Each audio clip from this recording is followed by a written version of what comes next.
Okay.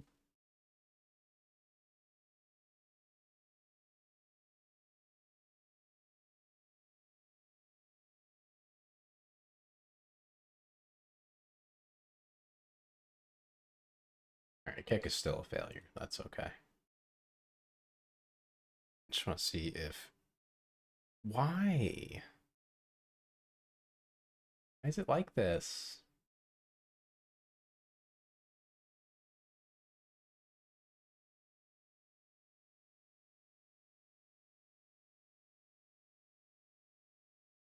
I'm very upset by this because it did not fix the problem.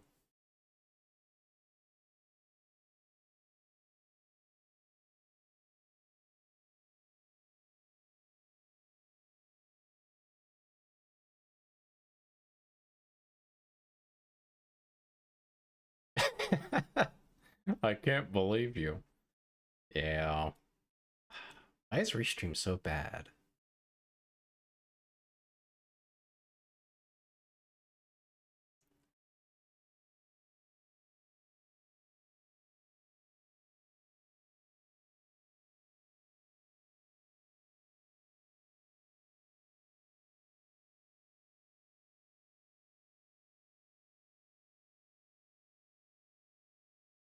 I'm waiting to see if YouTube chat is showing up at all now.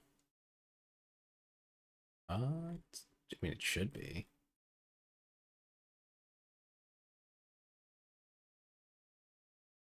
Okay, let me restart Mix It Up too, because that always has problems. Sigh. Yes, I will give you one in a minute.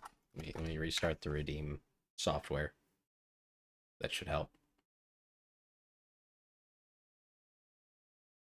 Help with the chat problem anyway.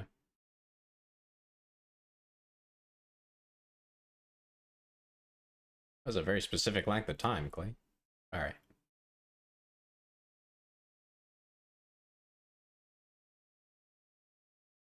Well, if I do it through Mix It Up, you get the sound effect too. So I'll do that for you. I know how much it means to you.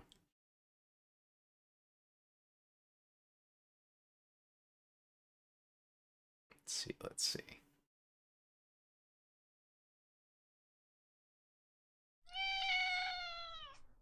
There you go.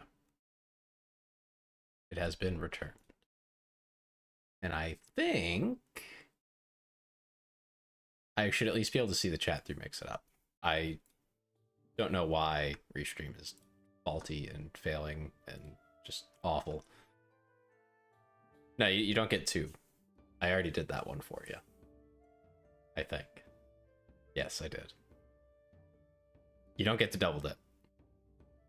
No free meows here. Where's it going? Tial?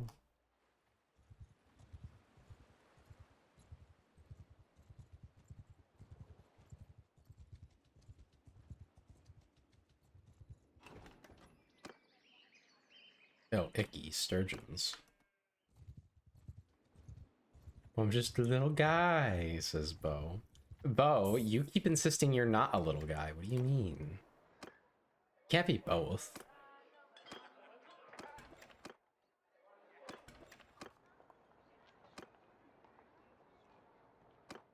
What skills does she have? All arms. And one-handed. So she can wield long poles and work it one-handed. Nice. Quite a versatile warrior. How many companions can I still have? Two more. Okay, so I need a blacksmith and an engineer still, so I'll... Do I need an engineer? Probably. But I know I need a blacksmith, so I want to leave at least one slot for sure. Did we fix it? I don't know, Amy. That's a great question. I don't think so. I think Restream is having problems today. It's probably out of my hands. Not something I can fix. But it was worth a shot. It also did not fix the kick problem. I'm trying to multi-stream to kick as well, but that does not seem to be working. I don't know why. It was just like, no, I can't do that. I pay them 20 bucks a month for this, by the way. And they're just like, nah, can't do it. I'm a very specific kind of tech guy.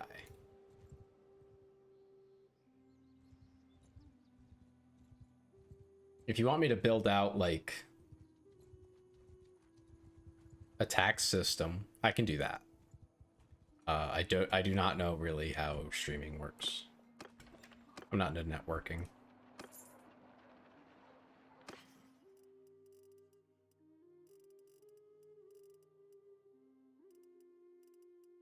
Yeah, this place is right. Yeah, they have the light glaive. The glaive is interesting, but can't really afford it. Oh, a step war bow. It's not a noble bow, but it's a huge improvement. I'll take it. I'll take that. 6 in exchange for 4. That's a good deal. These used to be like the best shoulders in the whole game, but they've changed it. What? I'm a poser? Oh my goodness. Listen, you guys do not want me to go and figure out like what's wrong with it right now. Because I can probably figure it out. I can probably, you know, test it and sort out what needs to change and be updated and or whatever.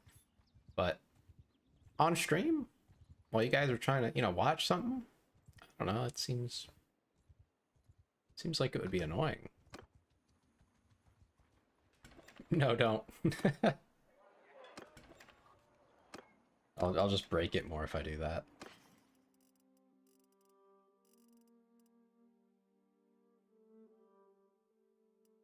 You're trying to watch me? Oh dear.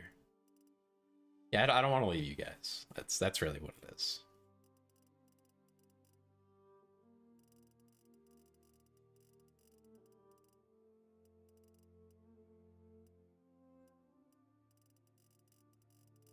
There's no war right now. I'm not really sure what to do with myself.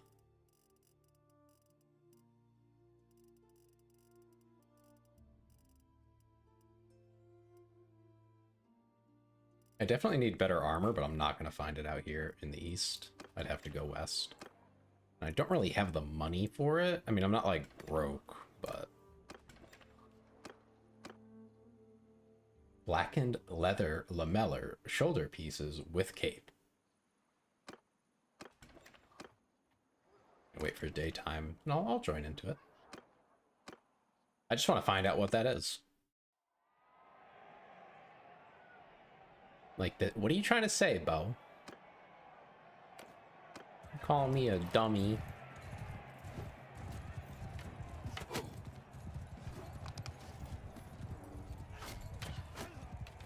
Dang, I missed. Get him. Get that javelin back.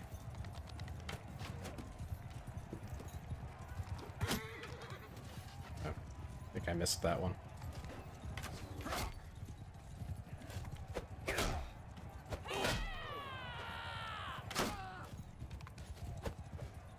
Get over here.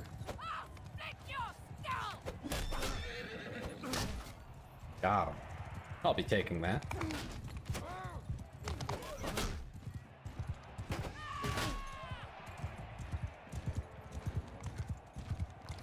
You're watching me like this? Oh, okay, okay.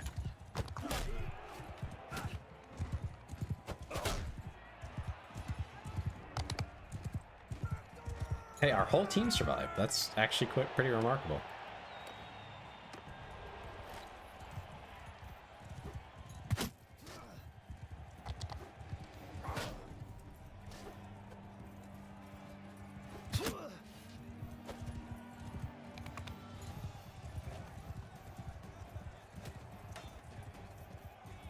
Yes, how are you doing today, Bo? You haven't asked you that yet.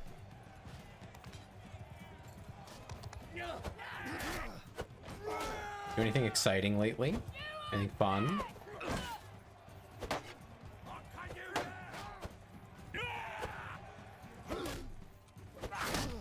That's you, you're rich. Are you?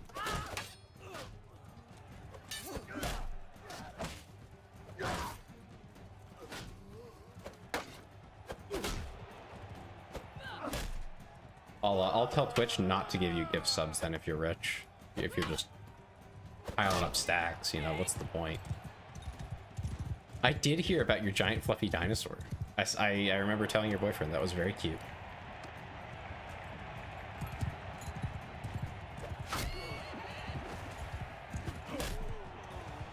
Wow. Glaives are stupidly powerful. Why do you like complaining about the ads? Is that why you don't find getting them, though? You enjoy them.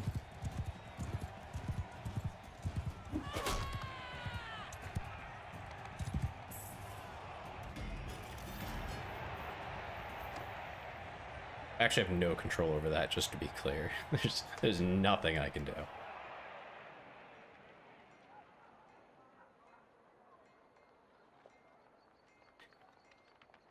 Yeah, Zeke just kind of like did that out of the blue. He later said it was an apology because he showed up rather late to the collab, but I didn't feel like he needed to apologize, but I don't know. That's just how she felt about it.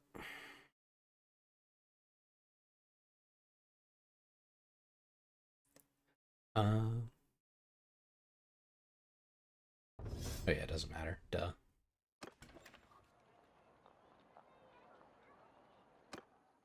Tavern? Nah. We're just going around. I mean, don't feel too bad. I'm just happy that it went to a few people who do watch regularly.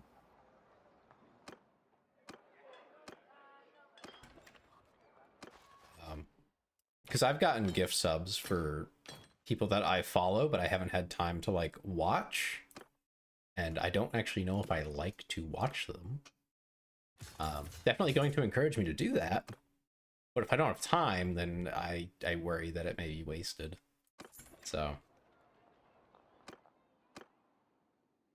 you know, there's things like that. You got tickets to Tyler the Creator. That's pretty cool.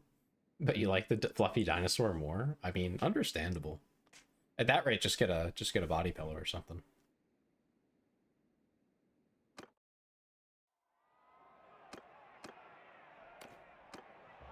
Although, I mean, you have a boyfriend, so you basically have one already.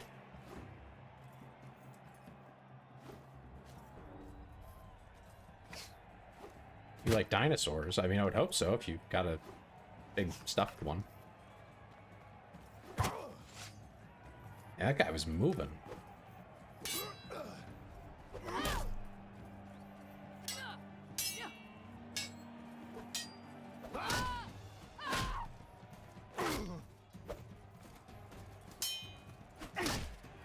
Dang, that guy was... What was that? Do I like dinosaurs? I mean, I think they're pretty cool. I don't know a lot about them, but I think they're pretty cool. I know Ben really likes dinosaurs. Yeah, now I'm a little worried that... Okay, just making sure that there were no new messages from the YouTube side. I'm gonna actually leave that one open. Just in case. I don't want to miss anybody. I swear it's not my fault. It's entirely restream, but... You know. Yeah, my nephew really likes dinosaurs, from what I've heard. He's like a really big fan, so... I think you'd get along with him great. But he's into like the scientific side of it too, like, you know, naming and stuff like that.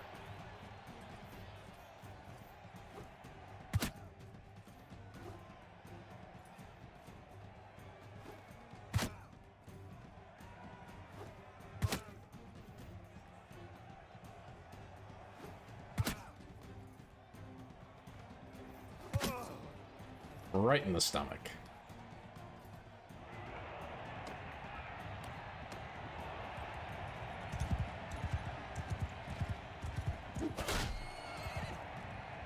Dang. I just murked him and his horse. The horse broke. Did you see that? The leg was not attached. What the heck?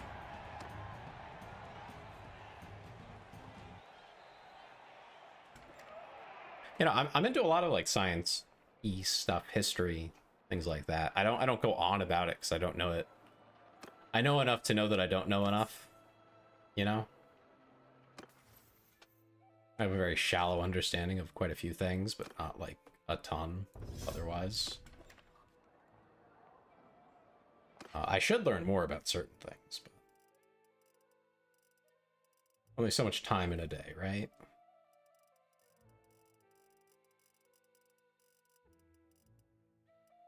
So the only thing... Are you mountain blades here, son? I don't know, say. What do you mean by that? Should I want to mount the blades? I've been beduped. Who beduped me?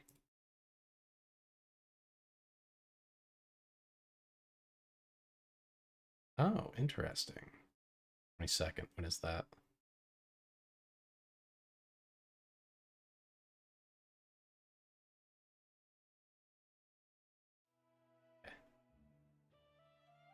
You think it's totally normal and natural to want to mount blades. Interesting. That doesn't cause any damage?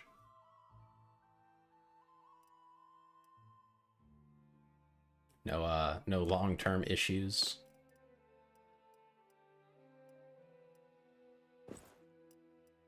That's what I would be concerned about, you know?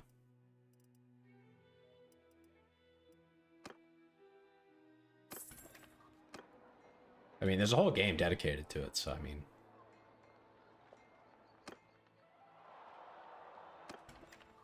Not if you prepare correctly. Oh, interesting.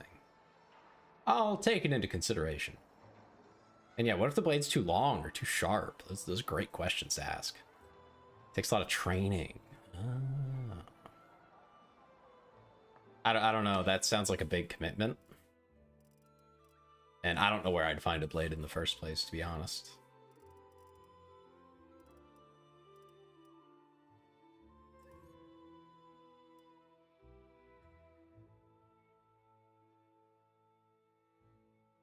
Wow.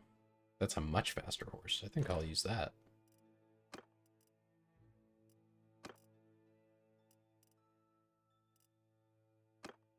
Jesus, what? But what are you talking about?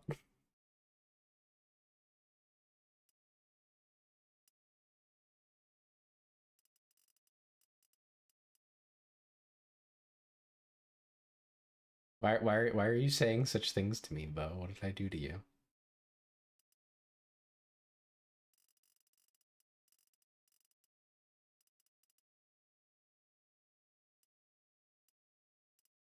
That's some pretty nice armor, but that is very expensive, and I am very poor.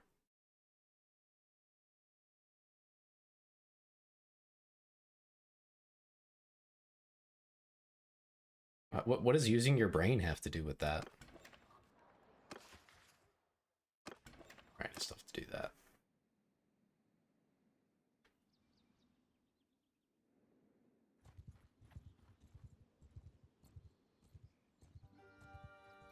So, like, a problem with mounting blade? I'm confused now. Maybe think before you mount the blade. I mean, that's why I'm asking questions, Bo. You should be well aware of how this works. And the many perils involved.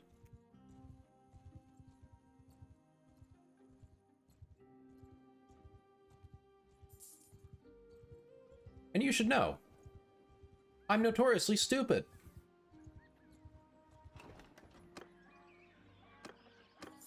So it's very important that I ask questions. Ooh, rebels. Interesting.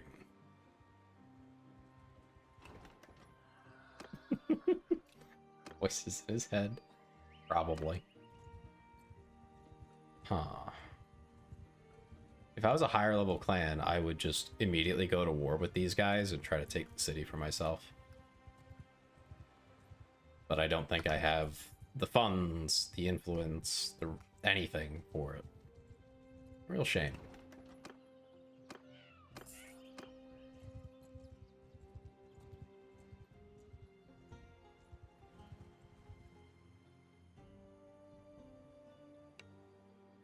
Oh, I don't know why I talked to that caravan. Anyway, hey, looters. You're the voice of... Bo, you're the voice of reason? Since when? How? Nah, I think you're the crazy one, Bo.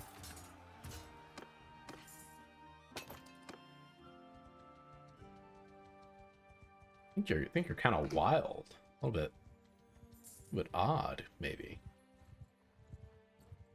You best back off. Bop. Win that easily. I don't want to recruit looters. It's stinky. They're smelly. They're gross.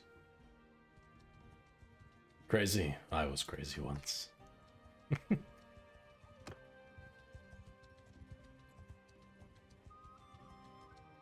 Where'd Monchug go? I needed to talk to him. Monchug, where are you? Here you are. Let me speak to you. Dang it. I want to be his vassal. But I have to talk to him to do that. Yours is not a face. Yes, we'll get the Battle of the Pendraic. But that's not what I'm here for.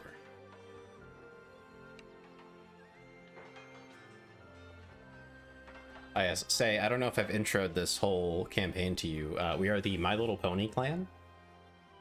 And we are playing as Horsette, the horse girl. Yeah. She's very short, very small.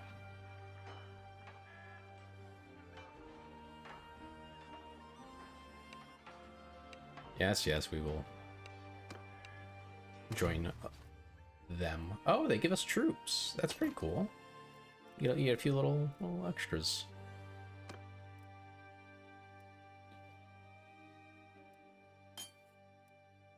Oh, and a warbow.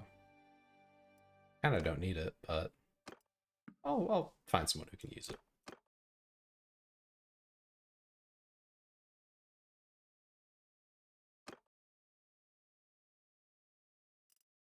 Oh, she can use it? That's kind of crazy. Kind of surprising. I'll have to get her some arrows. That's okay, though.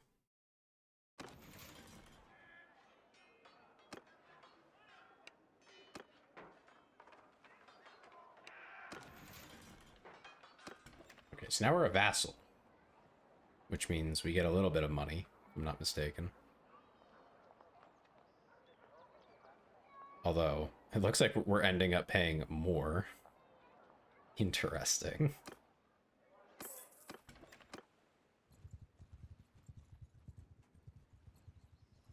I don't think he gave us any territory. At least not yet. Yeah, we have nothing. So we're not making any money, so this is going to suck for a while. I will have to go find something to make money off of. Oh, Cult Militia. Here we go. Let's go fight them. Eat them up. The only cult allowed around here is me.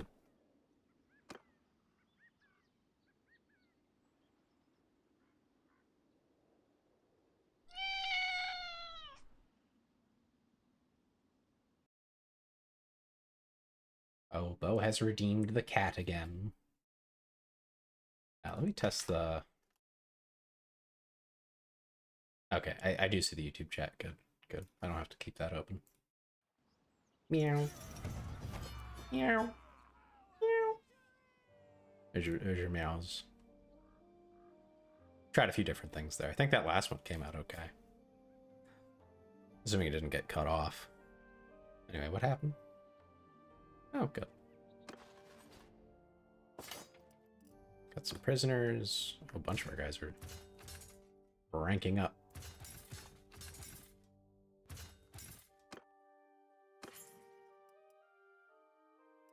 A fair amount of loot.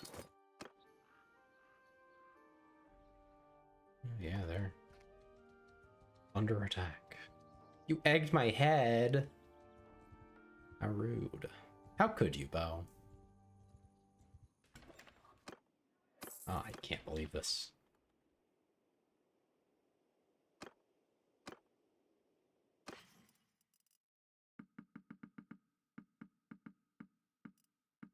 What can I say, Amy? I'm a people pleaser. To an extent. Gotta play hardball sometimes, otherwise, you know.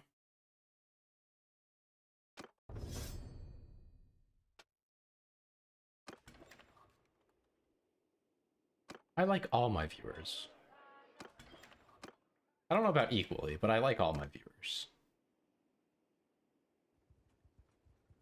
I'd say how much I like you is relative to how much you chat with me and how long you've been here. That's a pretty general measure. Not exclusive, but it is a pretty good measure. Eastern, whatever. I just need money. It's going to be expensive for a little while here. So I gotta make it where I can. Oh, I'm on a horse. Okay.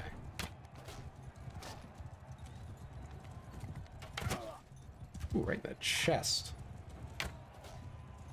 Ah, I whiffed. I mean, you do have VIP, though. That's literally what that means. Whoa, whoa, whoa, whoa, brother. You're too close.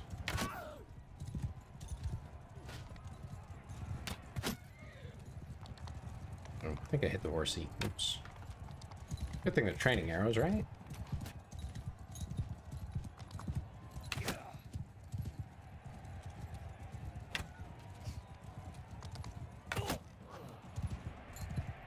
Yeah, Bo, were you here when Frisky was talking about his pink, quote unquote, as he put it?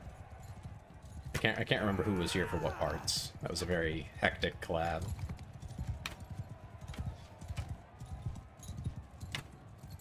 Which I should probably try to organize more collabs. I'm just really overwhelmed with all the things to do.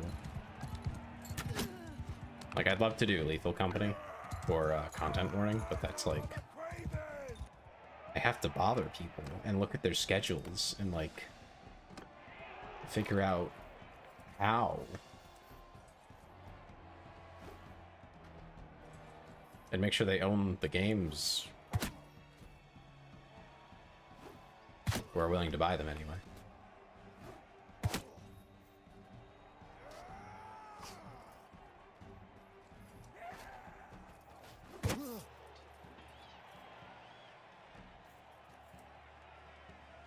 I think I have all of them. Ha! One shot. I'm doing a collab with that stupid thing in the corner. The Doro? The Dorified Tailser? I love Doro. How dare you imply that Doro is anything but perfect? Honestly, what's wrong with you? I'm gonna send Doro to go bite you and Dorify you. I hope you're ready for that, Bo. I poked his eye out. Oh, sweet, a glaive. So it'll be a one-shot contest. Got him.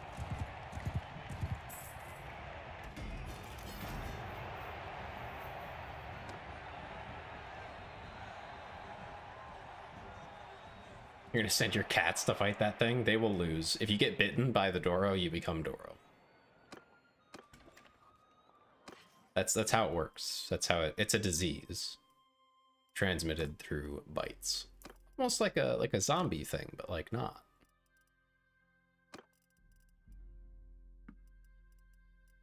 Yeah. That's just how it goes. Pick up some food.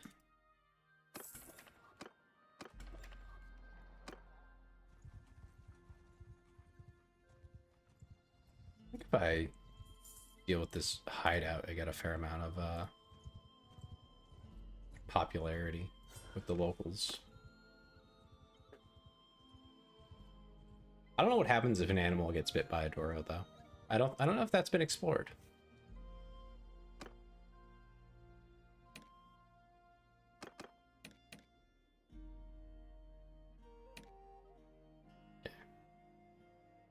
Yeah, that'll do. That'll do. Train my bow skill a little on these nerds. 13 enemies. Hi, Annie. Thank you for the redeem. How are you doing today? My chat thing is kind of broken, so I'm a little bit slower on reading stuff. But Bo, you didn't redeem it. I thought that was just a you thing. Annie, do you want me to meow?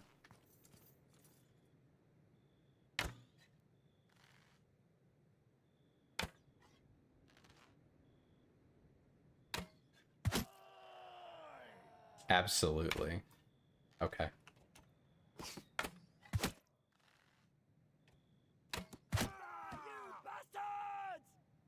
Right after I finish this bow duel.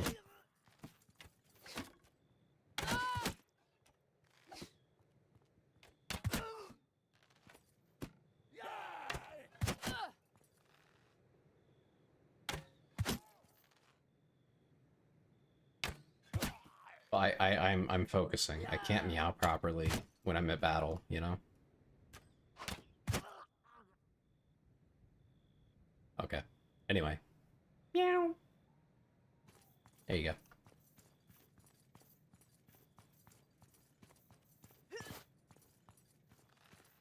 least you guys don't make me like bark or something. That would be kind of weird.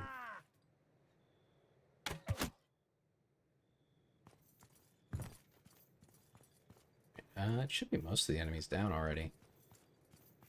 Except for the guys in the cave. Can't really fight properly in a cave. Only have like a regular old short sword for that. So I'm hoping I can use my bow.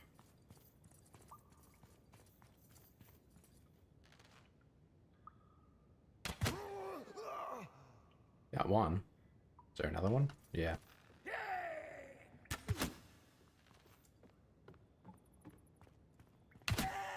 No barks. You are special, Bo, but so is Annie. Annie's been here a long time, too.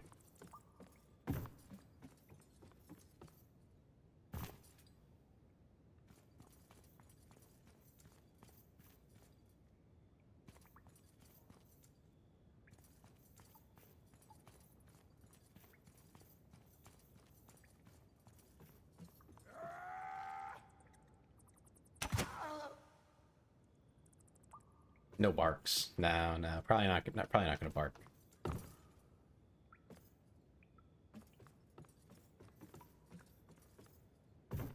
I don't think it would come out nearly as well either. You guys would probably be like, "That's a bark." Like, yeah, and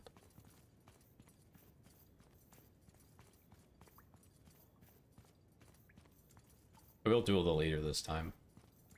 Yeah, I do get the tree joke.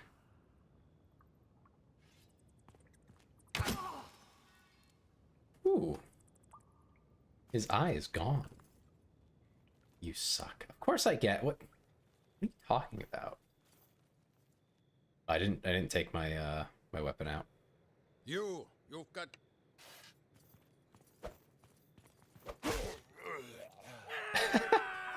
Just immediately dead.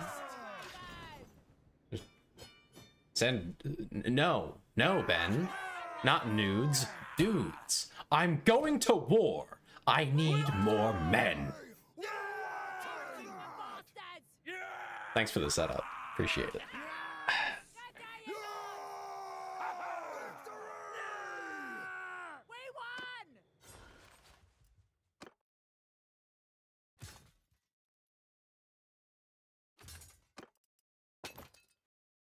Ooh.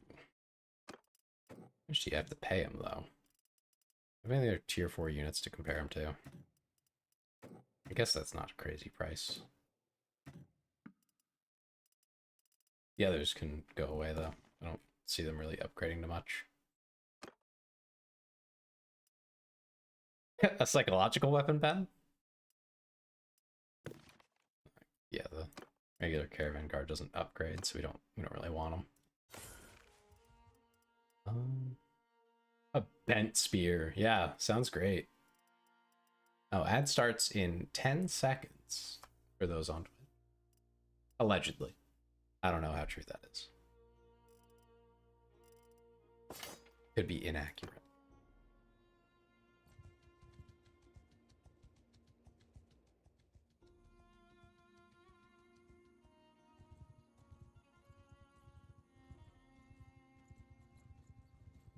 a lot of step bandits. What are you doing, step bandit?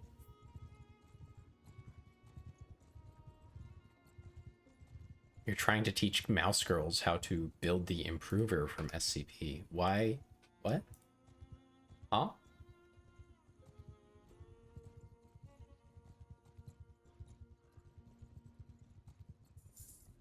I cannot catch these guys. Unless I ram them into a corner. And they can't run away. Easy win. Plus 2 guys? Oh, tribal warrior. That's unfortunate.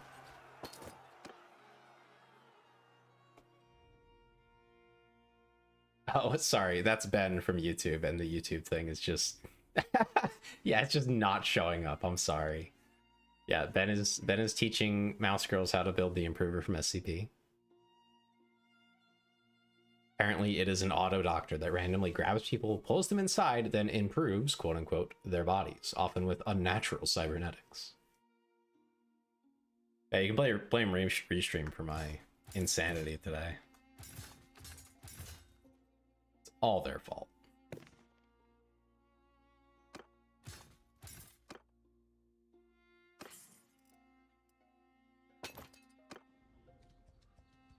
They've done this to me.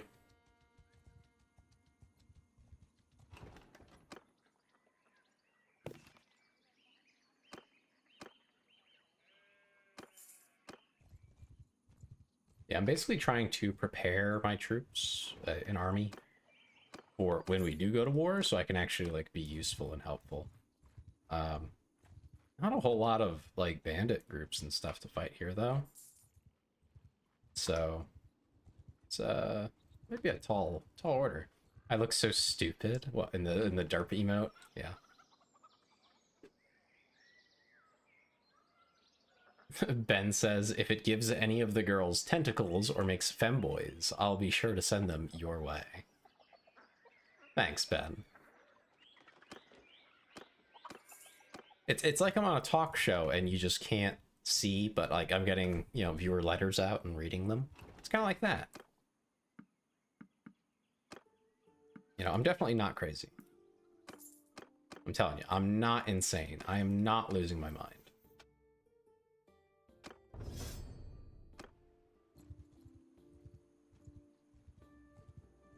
Apparently Ben has 5 teenage rat girls and 1 Asian man building a functioning nuclear reactor. Okay. Sure. Why not, I guess.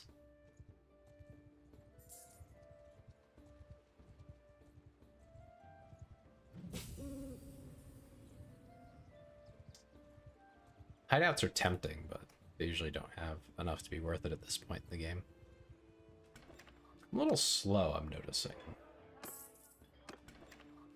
Why? Probably not enough horses for my footmen. But I also have mostly mounted troops, I think. Probably just the quantity of men that I have. Ever just have too many men?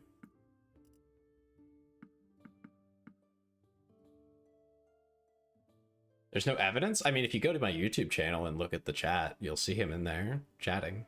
So, there is evidence. You just have to go look for it. I assure you, it's there.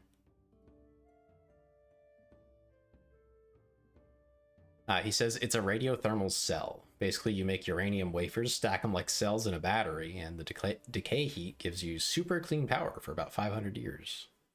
I think they're actually working on something like that currently, where they're having a self-contained nuclear reactor. Is Ben my imaginary friend? You know, he might be. I don't know.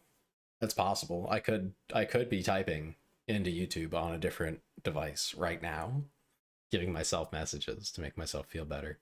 But that would be kind of crazy, and the messages he types while I'm doing what I'm doing would be, I don't know, I feel like it'd be kind of impossible.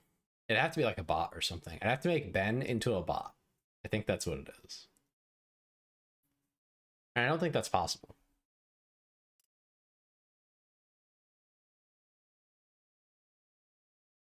Yeah, just to be clear, Ben, the chat is not showing your messages for everyone else because of Restream just not feeling like it today.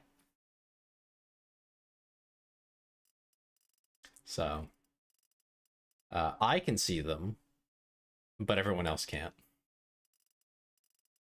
So I have to go through all the effort of reading it out if I'm going to respond to it. He also says the mod was based on that, sort of like the thorium liquid sodium reactors they're designing. Yeah, that's what I was referring to. I just couldn't think of the words for it, but yeah, thorium reactors. Very exciting idea, especially as like a backup power source that you can just move as needed to a place that really needs electricity. He said, you know, I'm not really here, Tay. I died 6 years ago. I forgive you. I didn't lose anyone 6 years ago, though. That's the crazy part. The only people I've lost in my life, thank God, have been my grandparents and like family friends. So no personal friends or anything like that of yet. Except for one person. But that was over 10 years ago now. I'll tell that story one day when I feel like depressing everybody. But not today. That would be, well, that would be depressing. So it's a actually awful story. I only tell it when it really becomes relevant. You lost your cat when you were 7. Oh no. I don't want to say I had a cat, because I basically didn't have a cat, but we rescued a kitten that had been left underneath our shed when I still lived with my parents. We rescued it, and it ended up being my responsibility to take care of it because I was home to do that.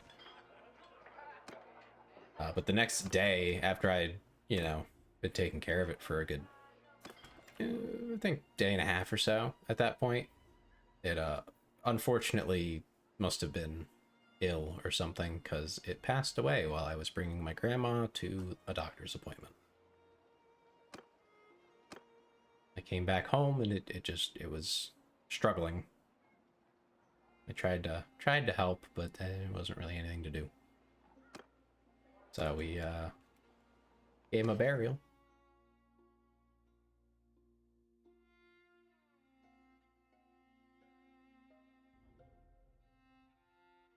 Cats perform forcible adoption here. You open your door and a fresh cat runs in and refuses to leave until you feed it. That's crazy, Ben. Today a stray cat entered our house and scared the guests. Oh dear. I'd be a little scared of a stray cat in my home. Especially if it's like feral. Grew up as a stray. Because we tried to adopt a cat when I was younger.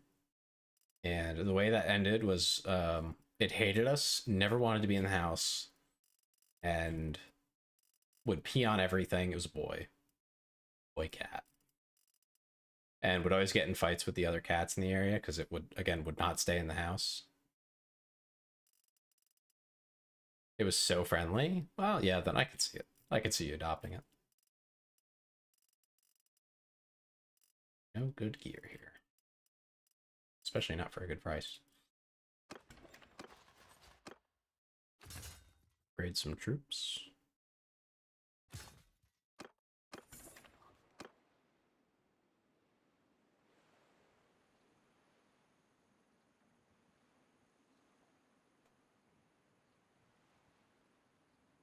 Ben says, it's how we got Wilbur, our kinda derpy cat.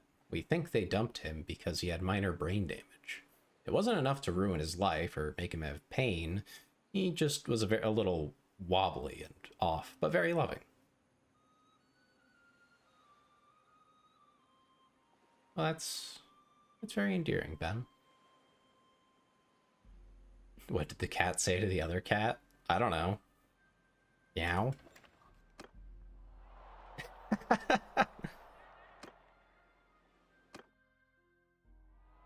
Oh, the ambassador. I will gain the ambassador here. Kind of dark, huh? Pursue daylight savings time.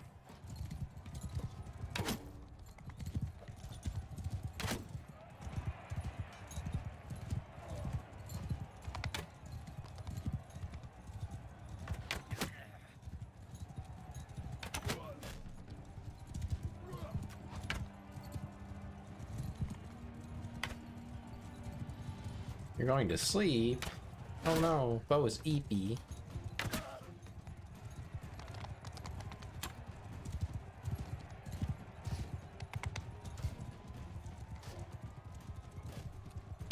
I'm not reading that one out, Ben. I'll get in trouble with YouTube for that. How can I summarize that in a way that won't get me in trouble?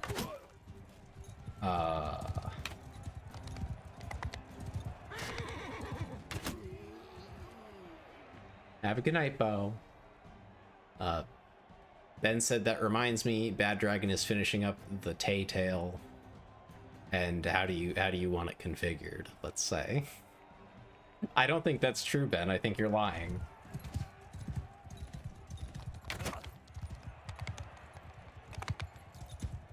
I mean, honestly, it'd be pretty good for me if it wasn't a lie, but I don't think it is. Like, the popularity boost you get from that kind of a deal would just be crazy.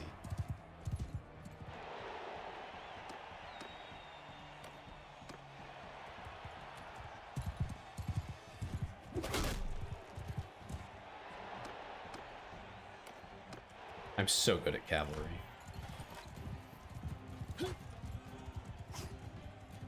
Not so good at hitting cavalry, though.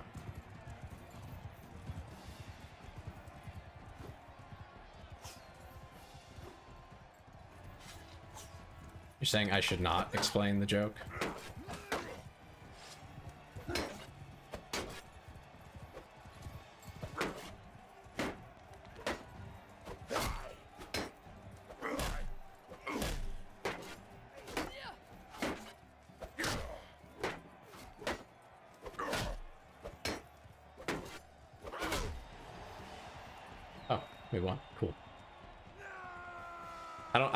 That wouldn't really make it funnier, Ben. They wouldn't have any context, and then it just wouldn't make sense if I didn't explain what's going on.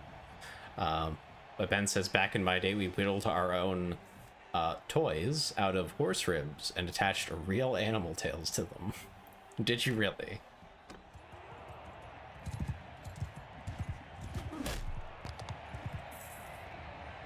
You know, I feel like I don't believe that. I'm a little skeptical. You have acquired the ambassador. But is it actually any good? I don't know. Seems okay. See if anyone I have here can use it.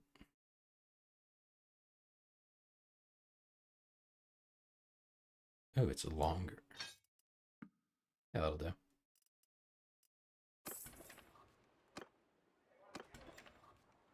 Can anyone verify that? Is that how it used to work?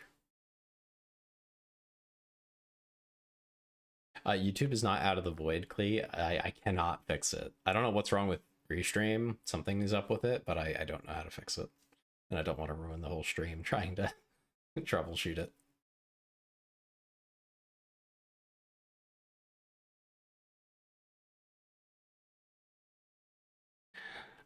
Ben says, of course, back then furries were more feral sex pests and less Tumblr warriors. What?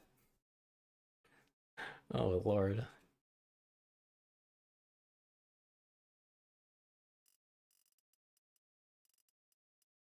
Now Ben is suggesting that Klee hide their presence and instead become the voice of my inner gay.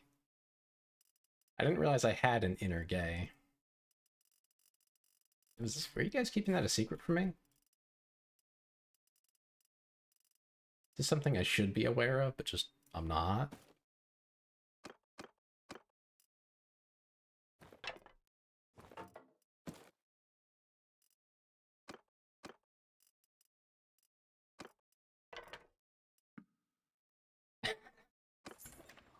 Yeah, I'm a little like, well, okay.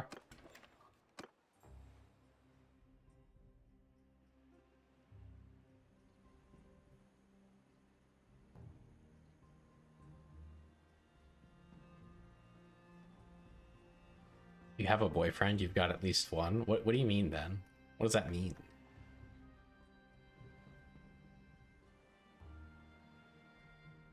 Who has a boyfriend? I'm so confused. Because it's not me or Klee, to my knowledge, so. Everyone has a hidden inner gay. Is that like your chakras? You have to really focus to find it. I'll get rid of this hideout. Rid of these stinky bandits. At least one inner gay. You said if you have a boyfriend. I don't have a boyfriend. I've never had a boyfriend. How does this work? Like, how does that relate to me then?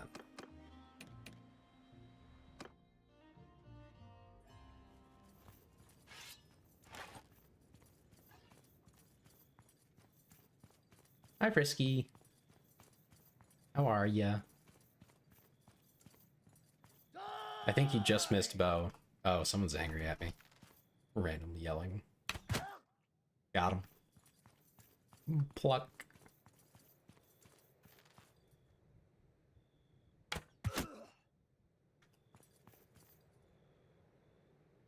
It was a gay jokey femboy having a man inside. Oh, I get it now.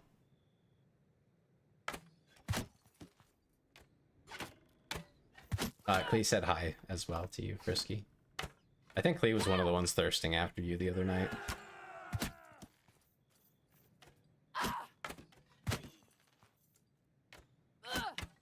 I'm playing Bannerlord.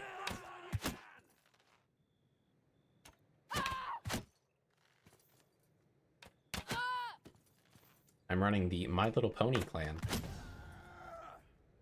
And my character's name is Forset, as you may have just noticed. I blame chat. They did this.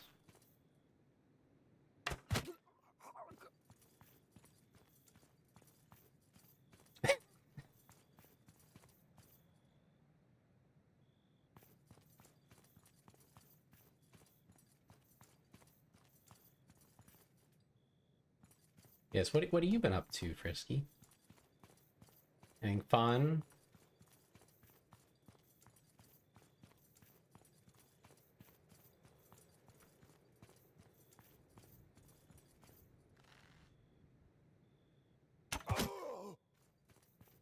Clea and Ben are just talking about whether Clea is going to get his...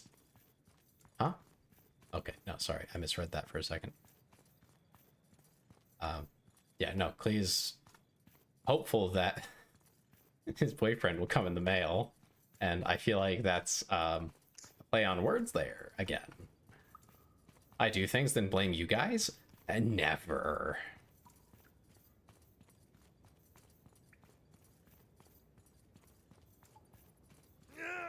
Unironically, someone did suggest the My Little Pony clan, and I just ran with it. So, like, actually not my fault. I didn't do it.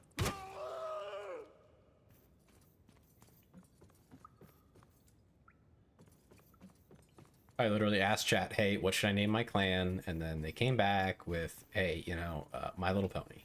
Okay. Okay, sounds good. Who am I to deny you all? You know? How could I say no? As long as it's not horribly unreasonable. As long as it's not horribly crazy. Why not? Right? Yeah, My Little Pony is classic. Thank you, Lee. You're defending their choice. I think it was Onihige who recommended it.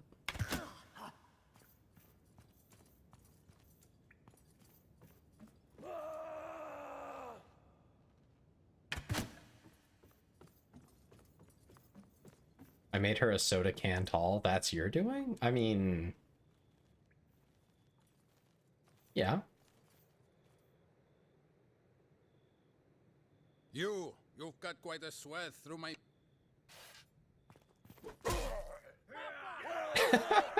Every time. Every time. Just whoop. I'm not reading that sentence, Ben. I can't read that sentence.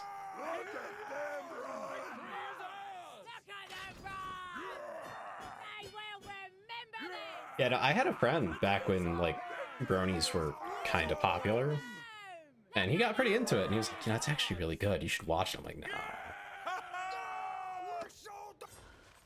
I was not about to be watching that.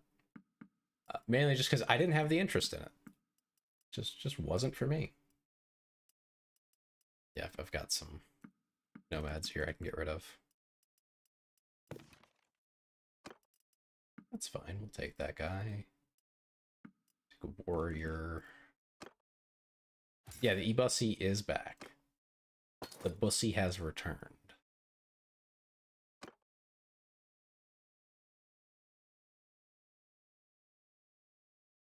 You hate that YouTube won't show some of Ben's messages when they get too much. Yeah. YouTube just blocks them. Yeah, that'll happen. Ben should work on not saying those things as much. That's all I can say.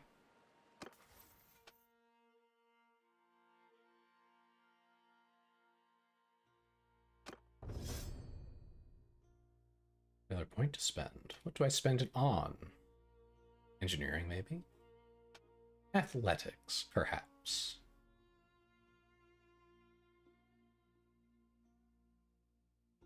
I didn't know they went 3D with their episodes, Lee. That's totally news to me.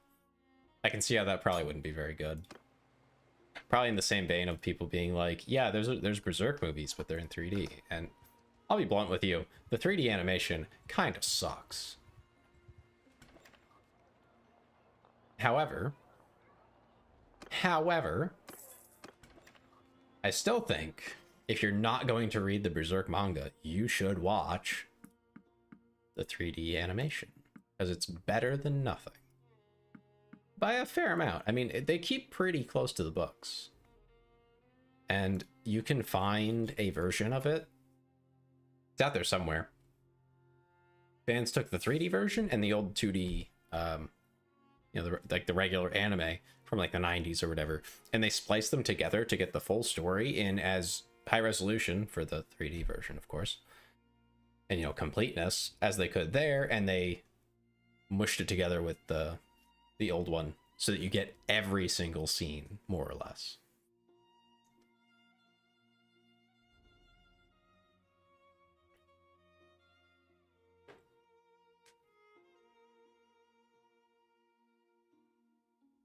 You got bored watching life scrim? Yeah. Literally a few times, yep. Usually show gets from 2D to 3D and stuff doesn't. Yeah. Yeah, that'll happen. And while that's true, I think if you can't get a 2D version out, it's just never going to happen, like with Berserk. I don't think we're ever going to get a real anime for it. You can't show it on TV, right? And showing it in theaters is going to be difficult. So you're never going to get it. It's just not going to happen, unfortunately. It's a great series. I would say, yeah, read it. Definitely read it if you are going to read manga. But if you're like, no, I'm never reading, which honestly, I'm one of those people. I don't read manga. I just watch anime. I'm not against it. I did end up reading the Berserk manga, but that's the only one I've ever read. And it was because I saw the movies and went, wow, I want to watch or read the rest of it. And so I did. Skippity toilet movie. Sigh.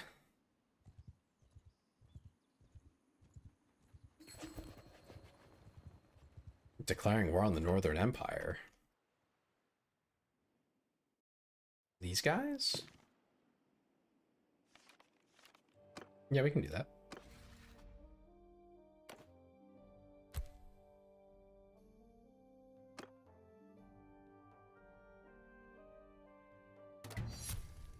Nice. Get a little extra rep out of that. I notice my influence only goes down. Epic. Okay. So we should probably head towards Vladiv Castle. Wicked comes out this Friday. That's pretty good. I hope you like it, Wickley. I do have a healer companion. I don't have an engineer, though. Still lacking one of those. So I'll probably end up investing in the skill at some point.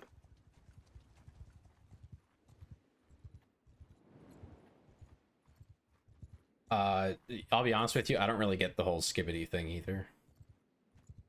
But, you know.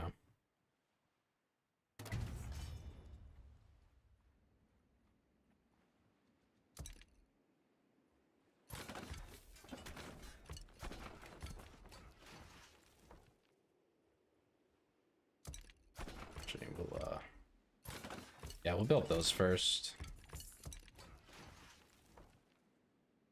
We're gonna have to wait them out on food so that their militia goes away.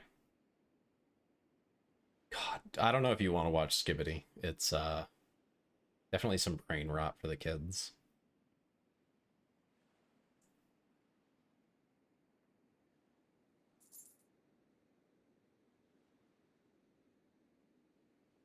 Oh, I'm starving. Crap. I forgot about food.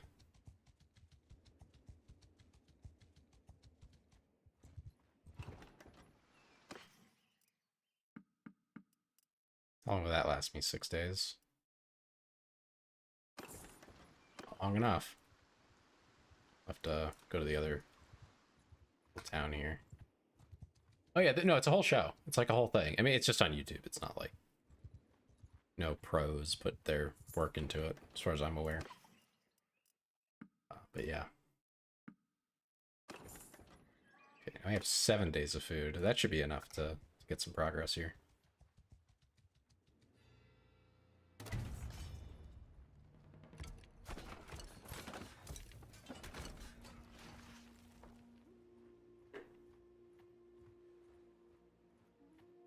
A particularly dumb Dragon Ball Z. That's probably accurate.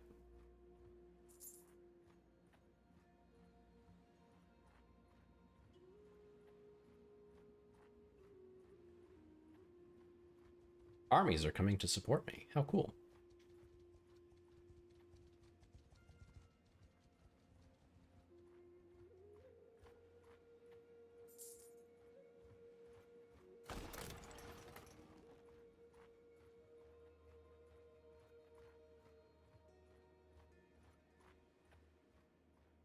Yeah, it's a bit much. It's definitely a for children type of deal.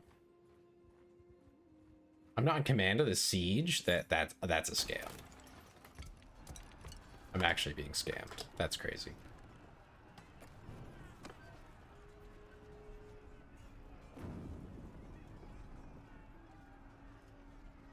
They took away my leadership rights. How dare.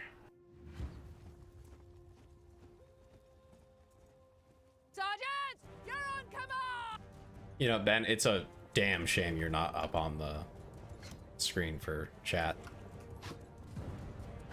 Gmod type of animation and stuff? No, that's literally, it was literally made in Gmod, dude. It's not type, it literally is.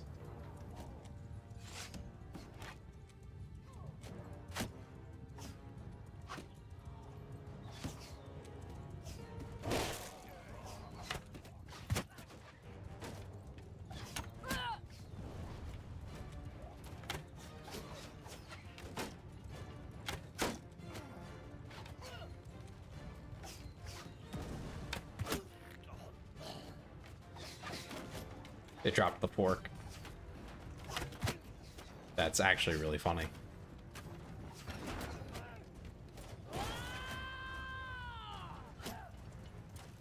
I genuinely don't understand how Skibbity took off. It's actually like brain rot.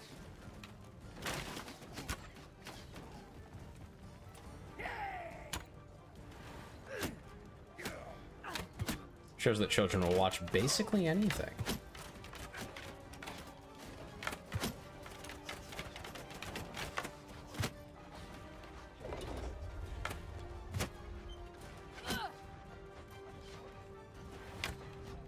Okay.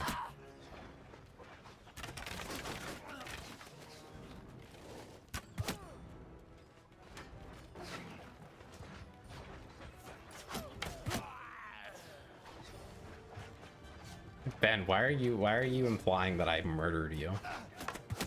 That's kind of crazy. Any possible way to get more money from kids and from kids, it's profits. Why not movies and figures? God, I hate it.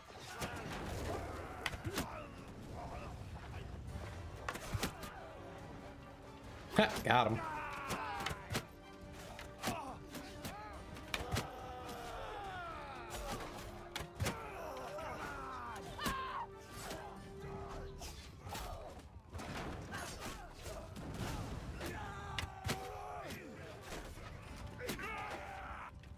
TikTok NPC trend? What does that mean? I'm not on the Tiki-Talkies and the other such things. I mean, technically I have one, but like I just post shorts there. It's not. No, I really haven't. I have actual friends that I talk to. I don't just go and watch videos of people I've never spoken to before. I understand the appeal, but it's not what I do. I have enough friends sending me their own memes. I don't like... I whiffed it. Too high, okay.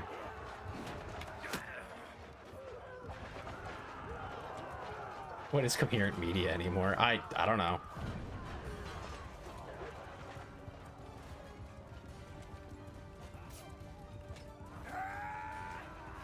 The titty talk AI people? What?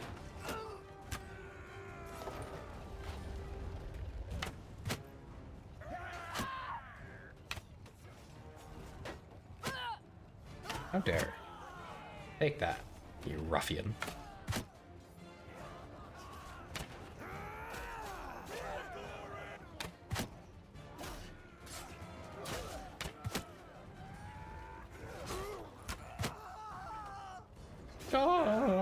He said.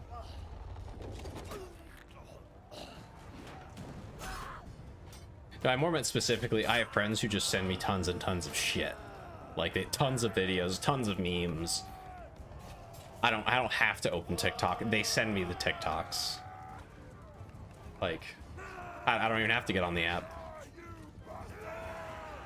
So, no, you're not friendless. I'm just saying that my friends are just... Anything I'm saying, my friends are mildly annoying.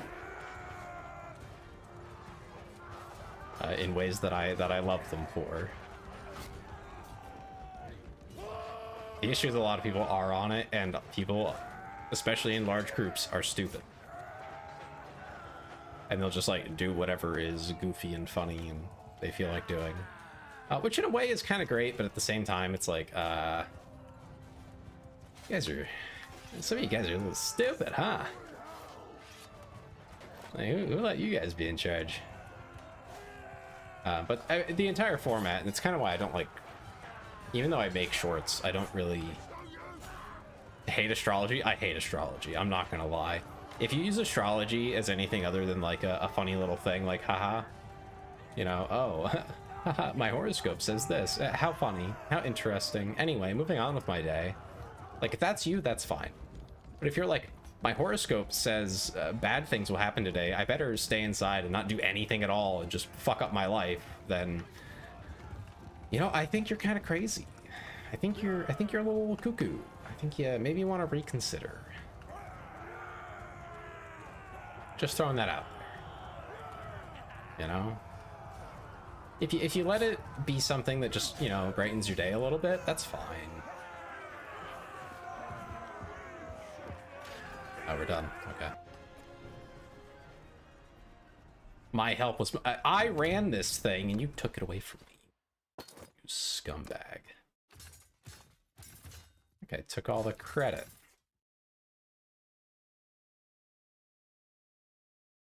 My friend started this streak on TikTok and I'm such an introvert. It was so much social pressure.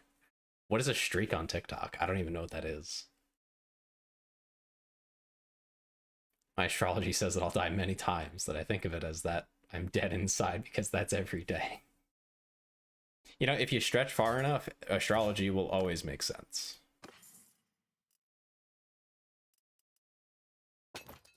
You can always make sense of it if you want to.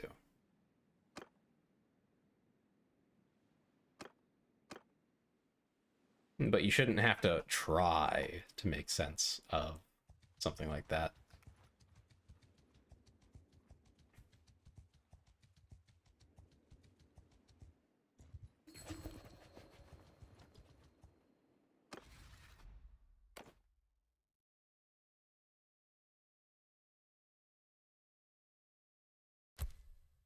I'm not voting for anyone. I don't even own anything yet, and they're just like, we're gonna give it to this guy. Okay. Okay.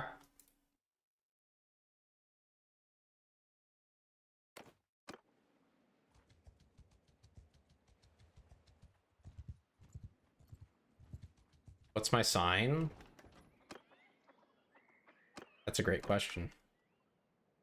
I'm pretty sure it's Capricorn. Why do you ask?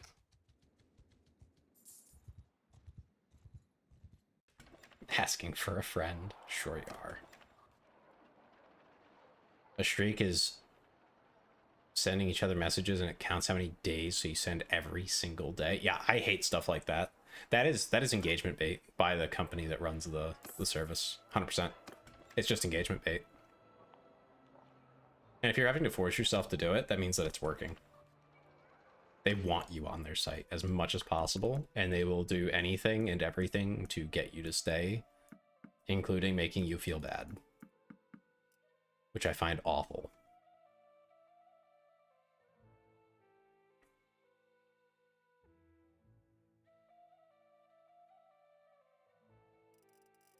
It's entirely predatory. I really detest, you know, following that sort of thing, especially if you're not making anything out of it. Like if you're getting ad revenue, right? Obviously that changes things, where you're doing it because you're getting paid. But if you're just doing it for funny, you know, fun type of stuff, don't do that. Don't buy into it. I will argue with you on that, Lee. YouTube Shorts is TikTok, but also up to 3 minutes now. They changed it. And you can link a video. So, especially for someone who's smaller, like me and many of my VTuber friends, you start with putting it out the short that you hope will get maybe 1 or 2 people out of the several hundred that might quote unquote view it. Yes, Ben, your messages are getting through. You have a limited edition 24-karat gold on black slate tarot of Azeroth. Azathoth? Can't be Azeroth. I think that's WoW.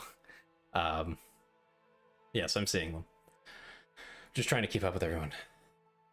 Anyway, the shorts are basically just a way to get people, hopefully a few, to either sub or go view your other videos or VODs.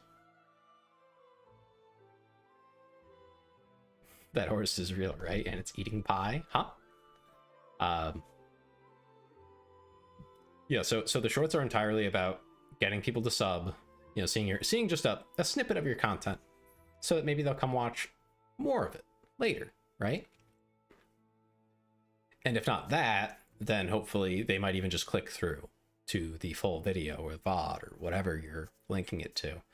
That's not like super common, at least not for me yet, anyway.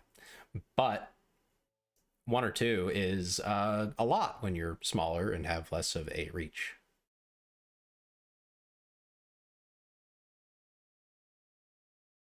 Okay, so apparently, what is this? My horoscope, Clee? Life may have felt like a lonely journey. However, were there not any hidden blessings, Capricorn? Blah, blah, blah, blah, blah, blah. Generalized sentences about self-imposed limitations and ideologies. No, that doesn't apply to me. I am a free man. Some crazy stuff about swirling with the cosmos. Creepy. Go for a walk. I do that every day at work. Yeah. A lot of that is just fluff, and the start of it is completely off base. My journey has been very much not lonely. In fact, I've had people supporting me at every turn, and I could not be more thankful for it. There are people I should probably tell you guys about someday. I'm sure I will, when it becomes relevant to some story. Oh, I have missed calls. Oh, nothing important. Good. Okay. Saw that. Had to check. Had to make sure I wasn't like missing an emergency call from my parents or something. But yeah, no, I've been supported by a lot of people. Several of them I don't really talk to anymore. One of them is a bit crazy, so that's why I don't talk to them anymore. But plenty of others where we just like grew apart.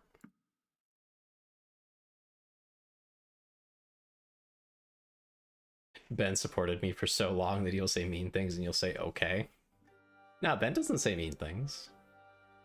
I don't think Ben's ever said anything mean to me. He's been honest with me, but never mean. I've never been like, ow. That doesn't happen. That's literally what happens, Clee. Clee said, I love horoscopes because it sounds like someone got high and just typed random stuff. That's literally it. It's literally how they do that. Someone just takes a takes a fat rip and just starts typing.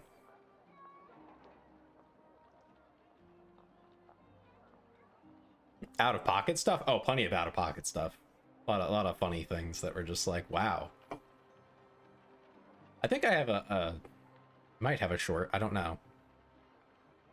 Somewhere of just me reading out the things. Oh no, I ended up not posting it because it was a little out of context. It didn't make very good sense. It wasn't very funny, but in context, it was great. So I just didn't post it. But during the Silent Hill 2 thing, he was typing out entire like paragraphs that he had me read. Have an hour compilation of Ben out of pocket stuff. That would be so difficult because he is always building on the context that we're in, right? It's always, you know, we've been playing a game for like an hour and he'll reference 3 different things from 3 different points in that hour-long piece of gameplay. I cannot provide all that context. And Ben doesn't even really say unsettling things, but I think my bar for like how much I'll take is really high. All right, screw it. I'll just tell the story since we're on the topic. Okay, how to start this one. So all Clee has ever said to me is, Slay Diva, you're eating, no constructive criticism. That's okay. I'm happy to have supporters as well as people who are willing to critique. And I am happy to take critiques if people think like, oh, you know, you could do this better, you know. Maybe there's something about the stream you don't like. Maybe you're like, I don't really like that part. I'd like it if people told me that. But I know some people don't like to get critiqued, so I get that. That's why I do say it from now and then, like, hey, you know, let me know. I don't care how you say it. I really don't. I have been critiqued by people who I know are objectively wrong, legally wrong even, at work, and I can take that respectfully. Although it does irk me when they're legally wrong, and it's like, but the fact that they insulted me in the process, I don't really care about, right? They'll like insult me, critique what I proposed, and dismiss all my concerns. The only time I get upset with the dismissed concerns, and that's really what upsets me, was when it's like we're working on something for accessibility for people who are blind mainly, because you know it's software. That's the big accessibility for us, is people who have poor vision or are blind. Script read all of the out of pocket. Yeah, well, I mean, he could use Twitch and make me do that. I would probably do it if it's TOS compliant.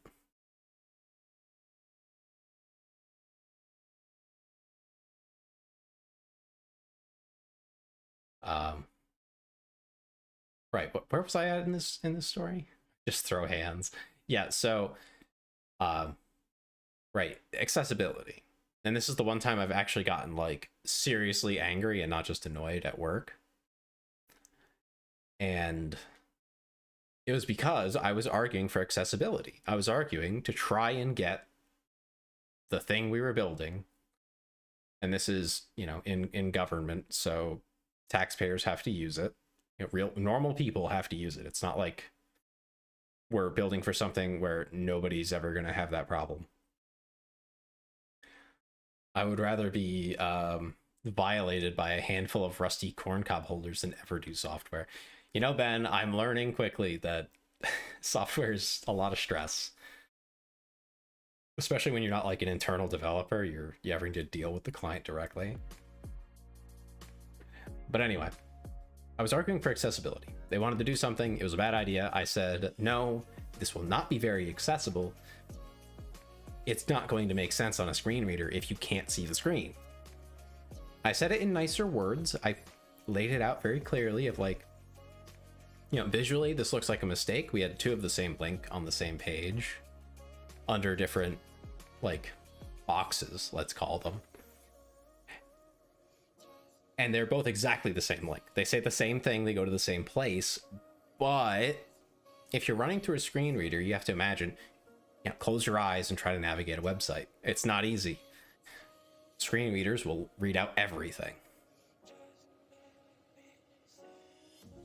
And if words don't work, then actions. I mean, attempting, but no, that doesn't work at work.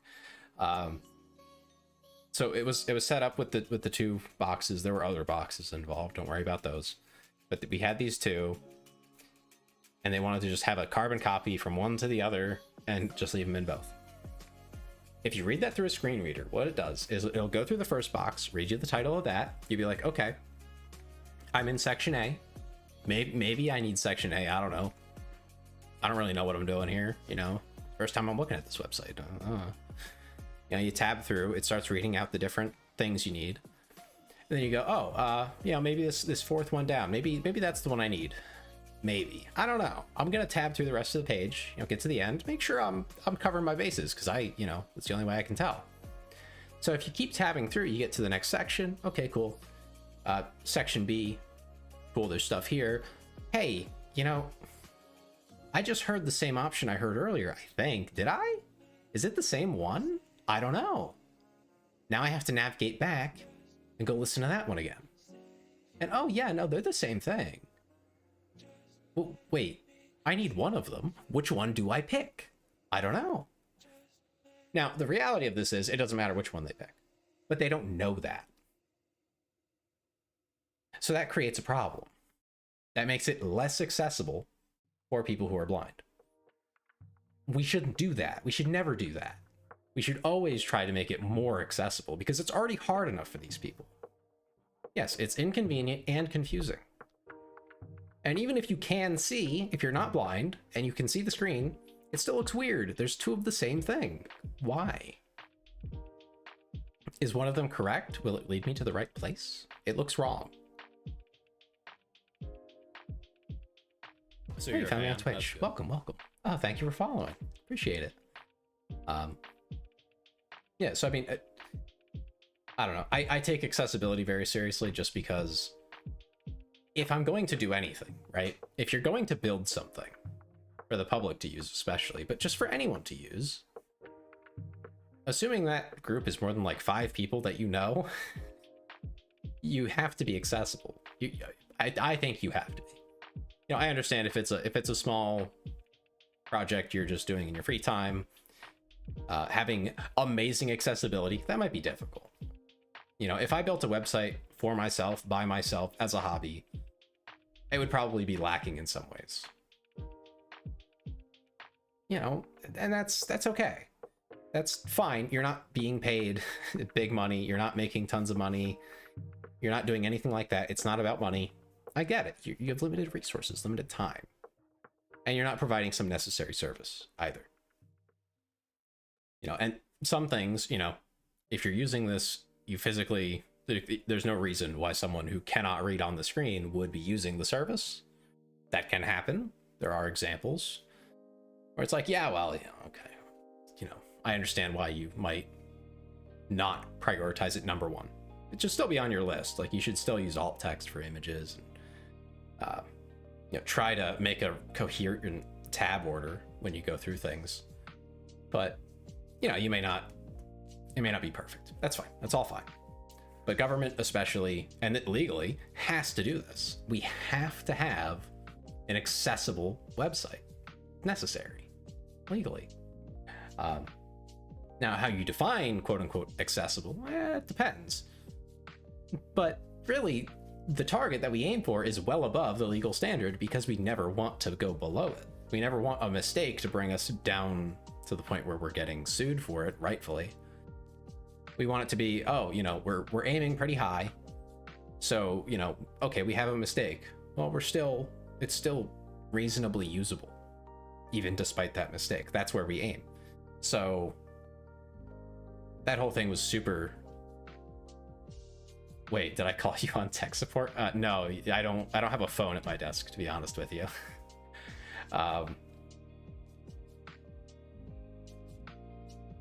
But yes, I was basically told, no, we don't care that this is not accessible.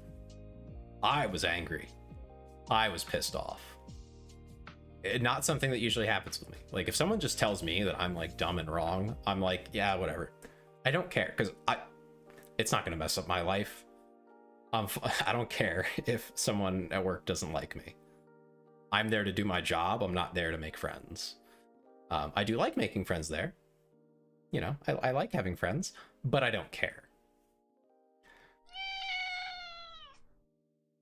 Like, if I have to stand up to somebody and say, no, I'm not doing that, I will not be part of that because that's wrong, and here's why, I'll do it. And I have. Be a realist, nothing is fair. I mean, yes, but you try. They basically said, screw those blind people, we don't care about them. I was livid. I told my boss, I said, I can't do that. I can't do what they're asking me to. I'm there to do my friends, not make a job. Okay, Ben. Yeah, no, I was angry, and I think rightfully so. You don't treat people like that. Realist or idealist? Pragmatist. I think realist is a bit more pessimistic. Pragmatism is like, can we do it? Could you reasonably do that? Reasonably, we can make that website accessible. We can do it. We have the funding, the resources, the manpower. We have all of it. Everything we need. We have everything we need. We can do it. It's whether or not the state will let us. Which is really frustrating when it's like, well, there's literally a law. I believe it's the ADA, the Americans with Disabilities Act, that says you have to do it. So, like, we have to do it. If I'm not mistaken, we're partially liable too. So, like, as the person implementing the software for them, that's a concern for me too. Ben says I'm full benevolent dictator myself. So I see. They can't fire me. That's the lovely part. The people that they would have to go through, because they would have to go all the way up their chain and then back down my chain to fire me. There are so many people in the way who would be like, well, what do you mean? What do you mean you said no? What do you mean you said, I don't like your suggestions, we're not doing that, screw those blind people? What do you mean you did that? What are you talking about? So my boss and my boss's boss both said, yeah, we're not doing that. It's not happening. We kicked the can down the road for now. There's going to be like, we're going to do a big thing where we go through all of the accessibility to make sure that we're still up to that bar we set. So when we do that again, we're just going to include this thing that they're trying to do and be like, no, and here's why. We're going to bring in, I think we're bringing in an expert to go through stuff, so we're going to have them help us with it. They would have to explain we're firing him because we want to break policy and say screw blind people, but he won't let us. Yeah, that wouldn't fly. The department that I'm dealing with on that one, they're known for being difficult and uncooperative, to say the least. And I have worked with them before on other things, and they lived up to that reputation. They drive me nuts every time I have to work with them. Now, the food chain isn't that much higher up. It's just, I think they'd have to go 2 steps up from them and then back down to get to my boss's boss, who could actually like decide what happens to me.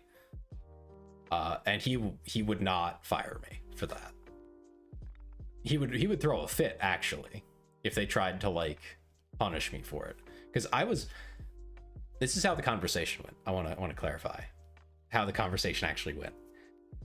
When I reached out to them about the whole accessibility issue, I wrote a very detailed, but brief, detailed in the sense that I laid out all the information, but brief enough to not be overwhelming, where I said, here are the problems with your suggestion. And I already explained that to you guys, so I won't harp on it. But I ran through it, I provided images and examples, and then I said, hey, I understand that this is like a difficult UI problem to solve, so here's a variety of suggestions that might help, that might bring us into the correct direction, right? So I went through all that effort. I spent like 2 days just brainstorming different solutions for it because it wasn't easy. It was a difficult problem, and I get that. It's fine if they don't know what to do. I understand that, because I didn't know what to suggest for a while. But I brought all of that work to them. I said, here's everything I can give you. I'm doing my best, but there are concerns and I don't want to ignore them. They came back to me with like 3 sentences that basically said, do it the worst way you can. The one that you said you really shouldn't do. We're not concerned about any of those issues you raised, and we don't care about your suggestions. And they said all of that in like 3 sentences. And I was just like, what do you mean? What do you mean? And they didn't even say it nicely. It wasn't super offensively stated, but in corporate speak, it was basically actually, you know what? Just go fuck yourself. That's basically how it came across to me. That's how I felt they were trying to communicate with me. That's what I think they were saying.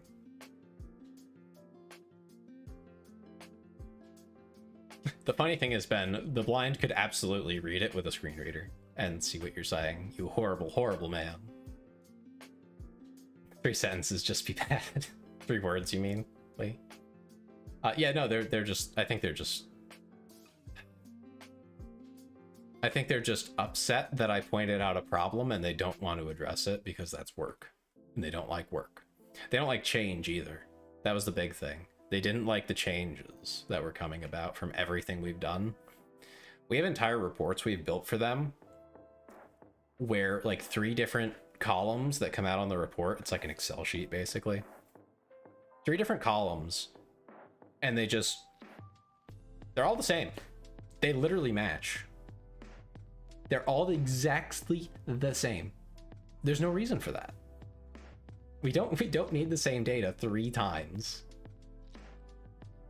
Just be bad, don't do good, and stop thinking. That's what they said. Yeah, that's what they said. What do I think of the Doge? I have no idea, and I'm concerned.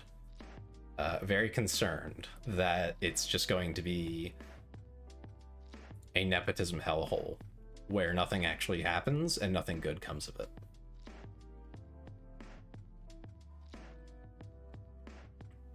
I think I see that because I've experienced this type of inconvenience. They just want you to quit on your own. The thing is, like, they're a totally different department. I don't deal with them. Where my company is basically, the company I work for is contracted by them. So they have no say over whether I'm there unless they go way to the top. And like, that's not happening. Like I said, they wouldn't fly. No one would ever agree with them. So do blind people get what they need? They're going to, yes. We will make sure of it. But frustratingly, it will take some time. It will take some work for us to make sure that they get what they need. I would be too petty to quit if this ever happened to me. I might be changing jobs. So I might be out of here before that comes around, but we'll see. It would be to a similar job, just a different place. Investigation company. You can think that if you want. I won't say who I work for, obviously. At least not until I've quit. But when I was talking to someone from the company I'm interviewing at right now, the first story, one of the first stories anyway, that they told me about in terms of like difficult situations, and this made me feel much better about them. Like I have a good vibe, at least, was the story that they basically had to sit down with someone who is blind and go through their application with them to find out what isn't working for them.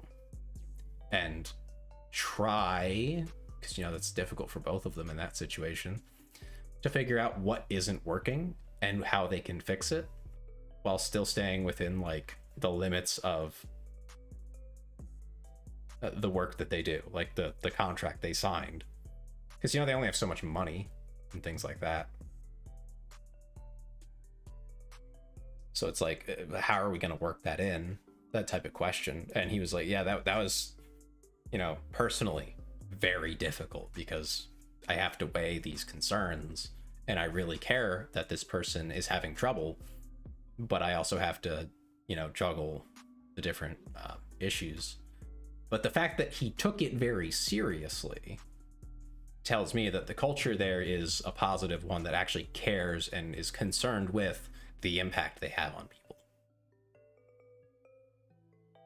I could always leak the stuff. I probably should write down the text there, that like the messages. I should like take screenshots or something.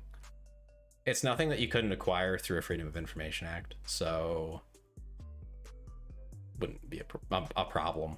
It's not anything crazy. Autocorrect says screw you. Nah, that's fine. You can call me Taylor. That's fine. People here call me Tay, Taylor, Tails, whatever you want. A lot of my online friends call me Taylor, so I'll answer to any of those, really. But thank you for trying. I do appreciate it. Can you also forward my plans to convert the homeless into a thick protein-rich paste I call Smeat? It will solve 2 problems at the same time. Ben, no. The hell? That's messed up, man. That's a reference, all right. Tailser. Tails. Oh, no, not like that, Ben. Not like that. Not spelled that way. Not tails like Tails. Tails like Tayls. Thank you, Jelly.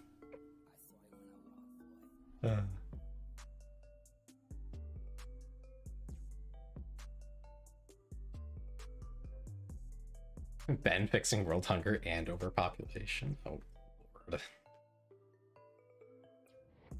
But yeah, no, things like that are the types of things that actually will piss me off.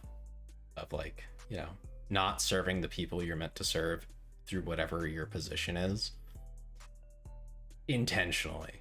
I totally get it if you don't think about it. Your phone has accepted Taysler. I don't know who Taysler is. That's I think you might have mistyped it. But yeah, basically malice through your very important job.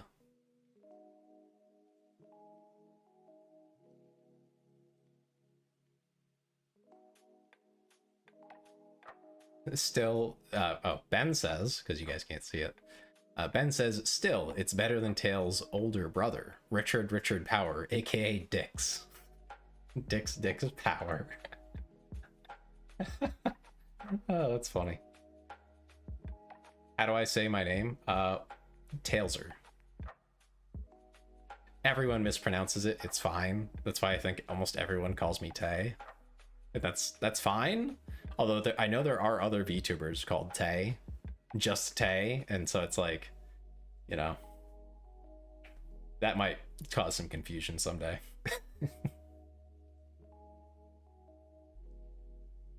But that's why I picked Tailser. It's very, very specific. I'm not going to overlap with too many people with that. The way I got the name actually was just a friend called me Tails, Tayls, and I was like, that's not a bad nickname. So when I was coming up with my VTuber name, it was very easy, very straightforward for me. But you've been calling me Taysler? That's funny.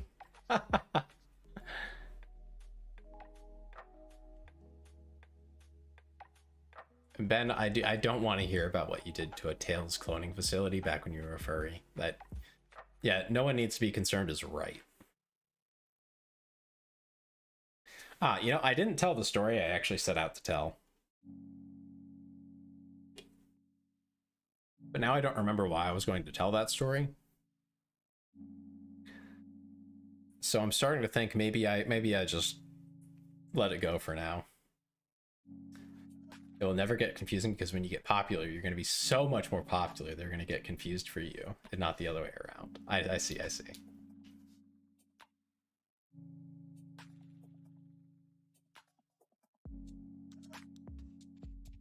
And tell you the story? Is that what you mean? I suppose I could. Let me try. I'm going to try to remember why I was going to tell it.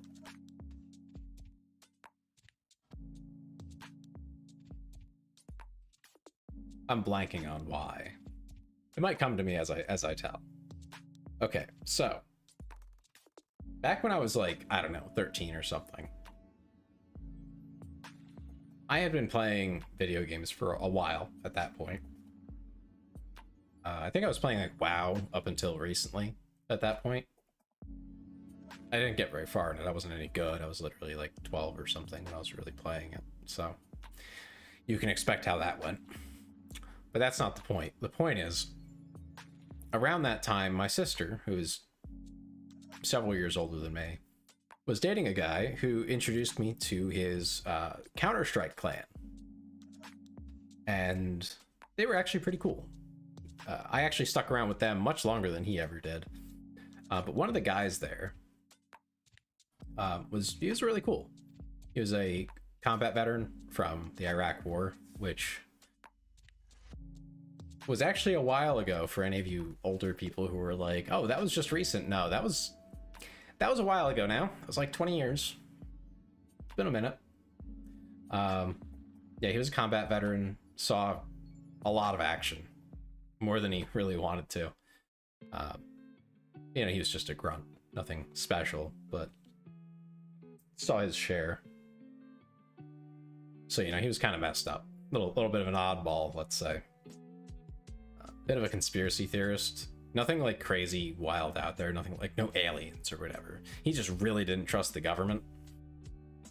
Which is probably a good chunk of why I do not trust the government, because, I mean, some of his stuff was out there, and I was like, yeah, okay, buddy. But other things were like, oh, yeah, like, the government actually does do awful things sometimes. So, that guy and I became very good friends. He was something of a father figure to me. And don't worry, the story isn't going to get weird or creepy or anything. He was a good person. Very messed up in the head, like very, very confused on what reality was at times. Out there, but not a bad person. A good man. If not very damaged. But for years, we just played games, you know?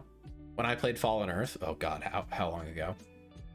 I don't even know. Before it went down, and we played that for a long time. We played a lot of Counter-Strike, all sorts of other things. And that whole time, he was something of a father figure, you know? He would give me advice on life, you know, just as another guy, as a man, you know? He was like no, not like that.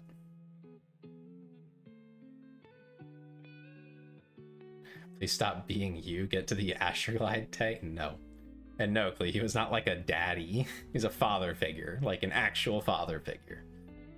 You know, like someone you could look up to and you know, see the good in them and say, oh, you know, that's something I might emulate. That sort of thing.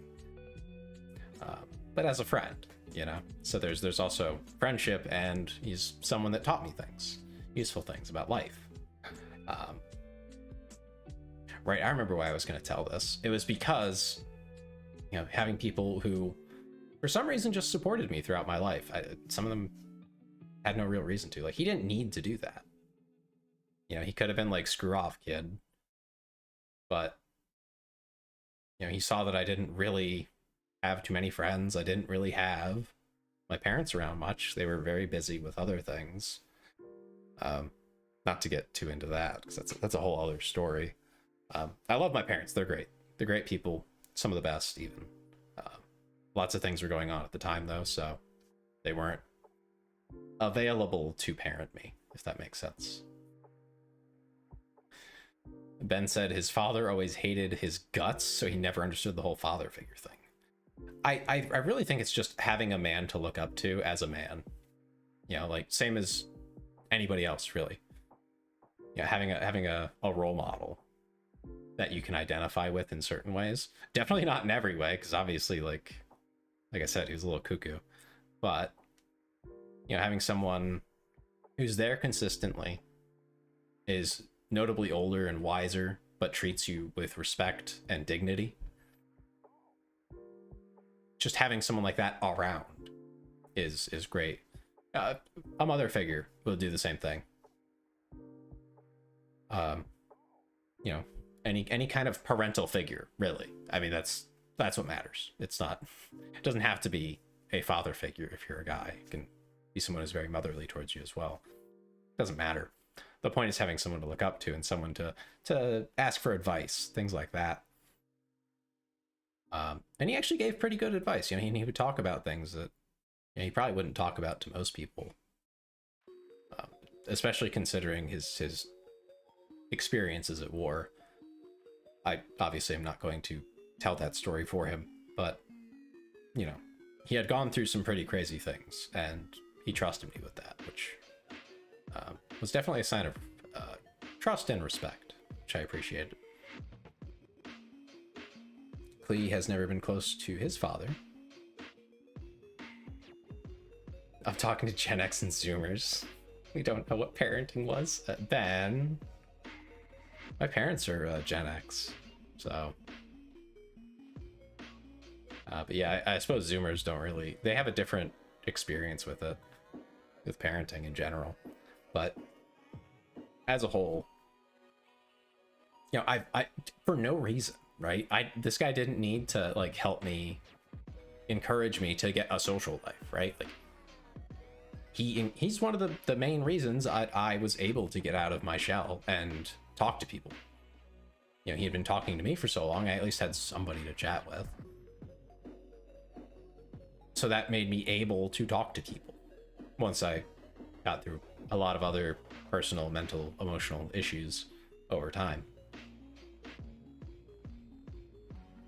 Yeah, I mean, and not everyone even gets to have, like, aren't parents just another word for phone? Oh my god. No. I hope not. It's sad if it is. But, I really appreciate that what he did for me. That said, in the later years, around the time I was like 16 or so, I had to cut him off. He got too deep into the conspiracy stuff, and I just was not in a mental state to like entertain it, to deal with it, to listen to it. 'Cause I'm a very skeptical person of everything. It doesn't matter what it is. You know, you can show me a scientific paper and I will try to find problems with it, especially a scientific paper, because that's what you're supposed to do with them.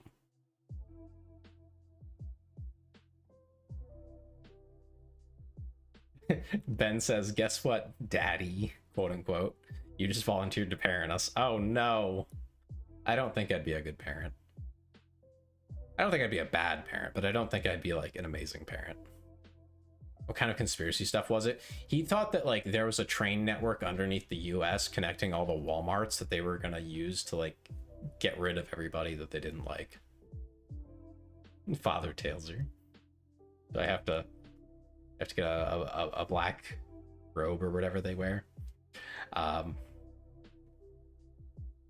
It was like some really out there stuff. Like early on, when I knew him years prior, it was more tame stuff, like, oh, you know, you should always be prepared for like a natural disaster because the feds, they're not going to help you.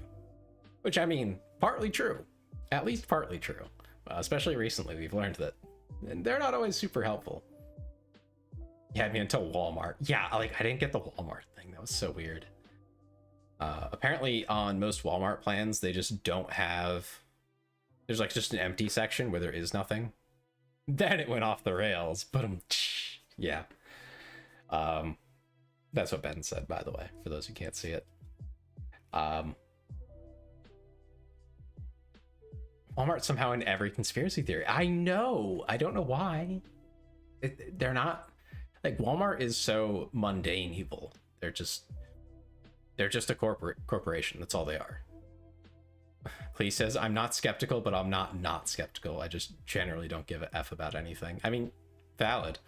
But you know, it was getting more and more difficult because I knew that I couldn't convince him otherwise. You know, he was going to believe whatever he was going to believe, and I couldn't deal with hearing about it all the time and all this like alarmism type stuff that he was on about. So at some point I was just like, I'm just going to disappear off the face of the earth so that he doesn't have to, you know, do that.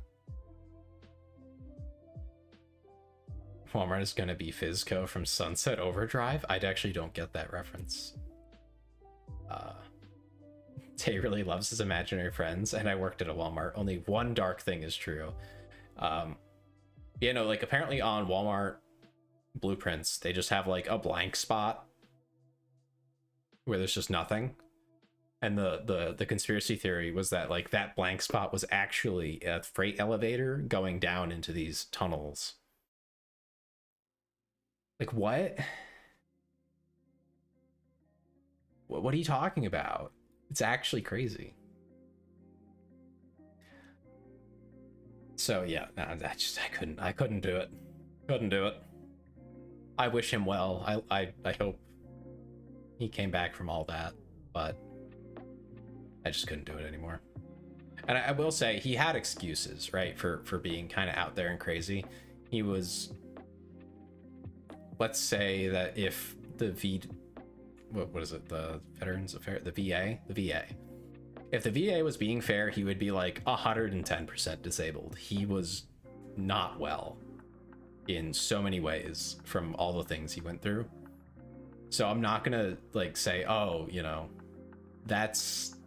he had no reason, there's no reason he should be this way, etc.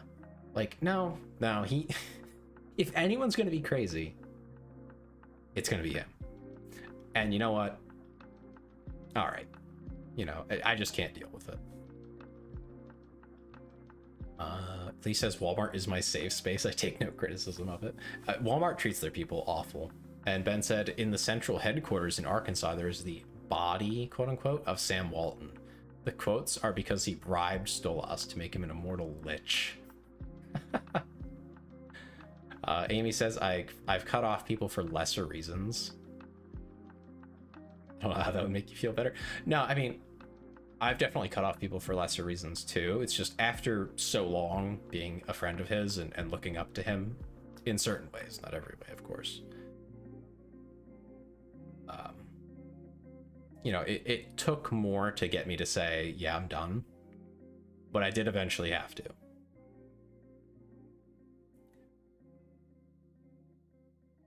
Ben says all of the Walmarts are set on ley lines radiating from the central Walmart. All of the Walmarts collect soul energy from customers, and particularly workers.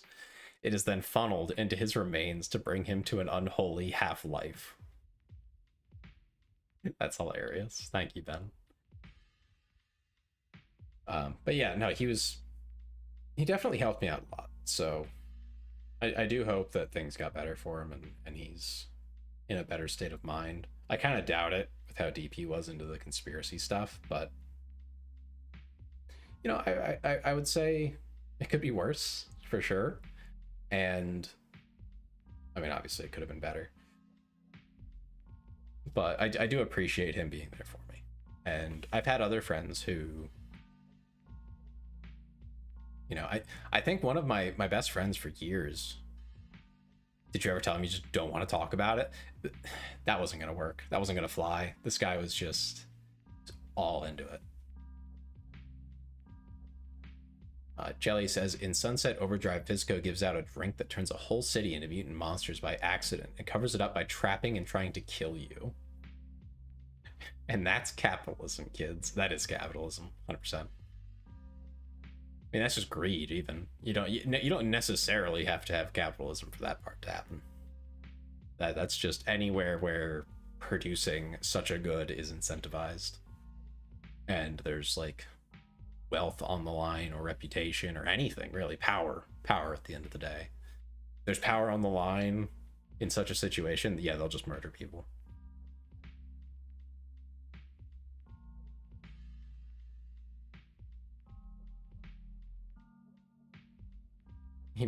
Ben says he mostly just watches cable TV and soaks his bones in beer.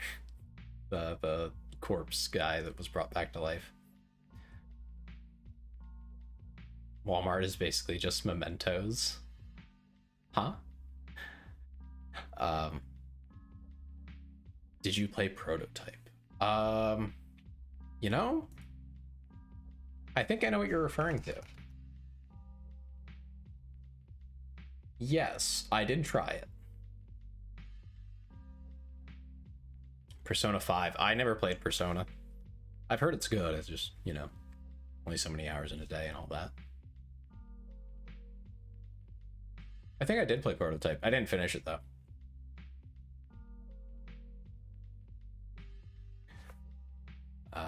Yeah, I think after that, my best friend for a long time, still a good guy. I don't have anything against this person, but we kind of just grew apart. Yeah, you're the flesh. Yeah. Interesting game. But yeah, this guy, I don't even know if he still identifies as a guy. I haven't talked to him in a while. For now, I'm going to refer to him as such, as that, because that's the last thing I knew. I know he was considering around then whether he was trans. I don't know if he is, but regardless, he at the time, around that time, reached out to me, and I think he was just gonna like make a stupid joke or something, is what he told me years later.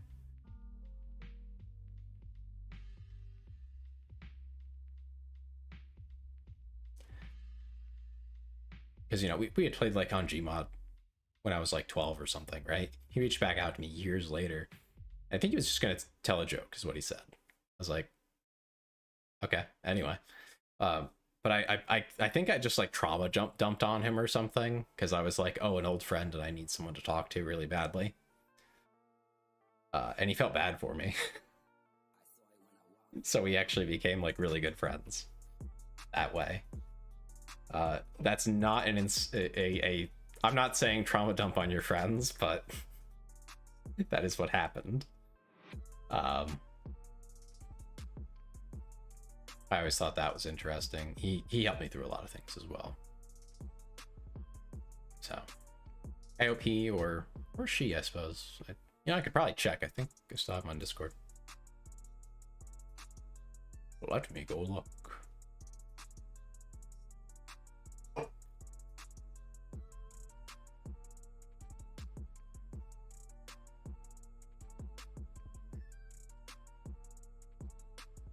Ah, okay, they did commit to being trans. They, she. Okay.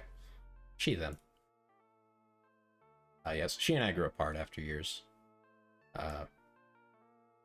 I think, funny enough, I think it was over politics that we just didn't agree on a lot of things. And funny enough, I have come full circle, basically, to now agreeing with her on those issues. So that's really funny. I was a dumb teenager who thought he understood things, but I didn't. Yeah, Clee, you and your best friend met because you're trauma dumped. Yep, that'll happen. Where do you catch friends? Great question. I'm not sure. I just run into them randomly. But yeah. She's very intelligent too. She ran a D&D campaign, the first one I was ever in. It was really fun. I had a great time. It did eventually get to be like too much for me, because I'll be honest, I don't like anything that is scheduled that I didn't schedule. You know what I mean? Social commitments like that. Not like exclusively, but like scheduling for like 2 years straight, Wednesdays for D&D or something. Like, eventually it wears on me. I like to have a little more flexibility than that. But you know, that's something I've learned in hindsight. But I had a lot of fun. They were a really good DM. She's probably the best DM I know, which is definitely saying something.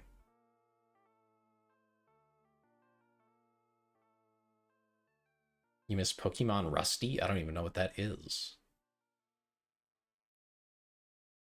You never played the Persona games, but you're referencing them? Question mark? Or no, that was Amy. That was Amy referencing them, sorry. Yeah, I haven't played them either. I should one day. But not yet.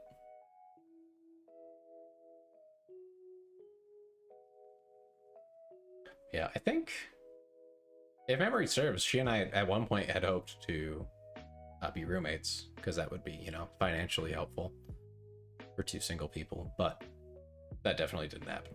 So, and actually Clay will find this funny. Some of you may or may not, you might not see how it's funny, because this was an older joke here, but she, when she was referring to herself as he, trying to make this make sense, did at one point try to convince me that, you know, hey, maybe you should try the same sex, you know what I'm saying? And I was like, nah, I'm good, thanks. So like this has just been happening for so long, basically my whole life. Guys just being like, hey, have you considered? And I was like, no, sorry, I'm good. Ben says he was cursed. Whenever he was supposed to have a roommate, they had an accident over break, often fatal. What?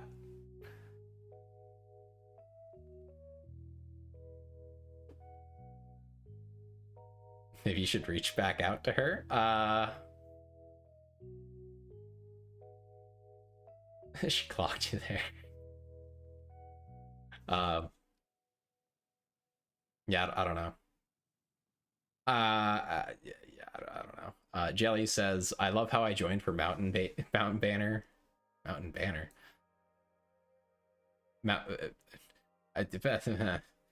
love how I joined for Bannerlord and stayed because I was invested in the work drama and conspiracies. I mean, I got stories. It's just my brain doesn't work in a way where like I could just be like, oh, let me pull a story out and I can go into the files and go pull a folder out and go, ah, yeah, this one.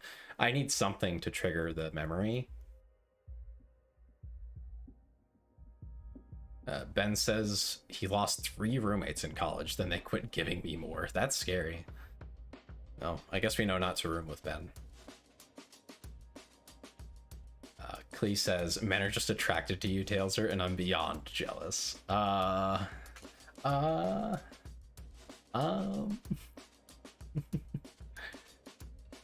mean, I don't know why. That's the thing. I don't understand why. Because I haven't tried to appeal to men at all. But it just keeps happening. I'm fine with it. I'm not like bothered. But it just confuses me. Hi X-Max, how you doing? We got completely sidetracked into stories and stuff. Some work drama that I was able to talk about. There's a lot of work drama I cannot tell because it's so specific. Am I gay? No. That's the crazy part. The closest I would say that I am to being gay is when I first saw Astolfo, I was like, wow, that's a cute girl. And then I was very confused to find out that that was in fact not a girl.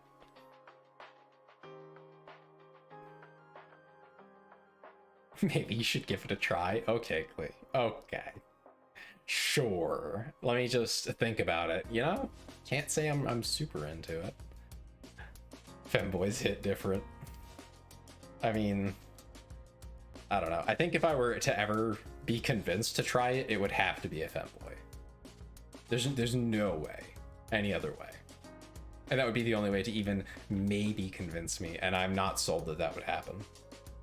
Everyone is gay for Bridget. That's not like an actual person, you know? Thank you for the follow. Zlong? Is that the name? Zlong. I mean, you're not wrong, Ben. Everyone is gay for Bridget. I mean, is that gay? Is that even technically gay? I don't know. I don't know how all that works. I know there was controversy about whether Bridget is trans or not, or what. So I don't know. Maybe that's just in its own category. Like how tons of people are attracted to Astolfo, but no other boys.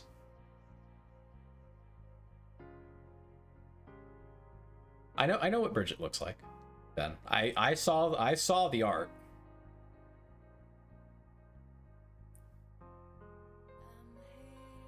Who's Bridget? Bridget from Guilty Gear, I think.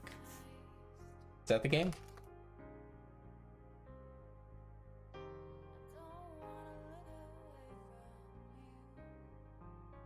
Yeah, Guilty Gear Bridget will give you the answer that you're looking for, I think.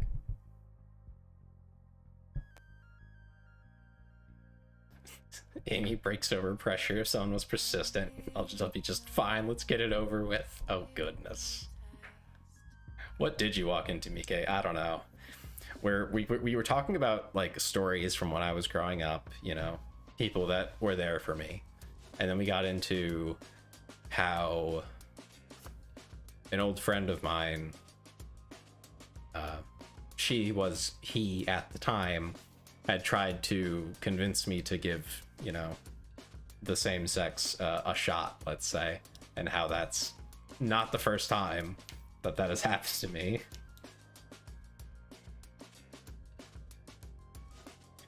And now they're trying, I guess, to convince me that I should try it. I'm telling you, this keeps happening.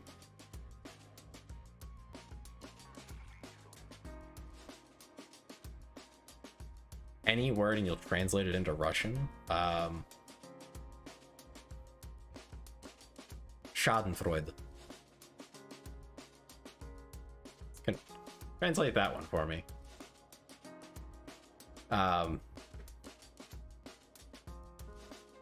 Amy got chased around uni for 3 days just to kiss your... Wait. Amy had a girl chase her in uni for 3 days just to kiss her nose? I was like, woo, no, said Amy. And then Amy broke down and let her. Oh, dear.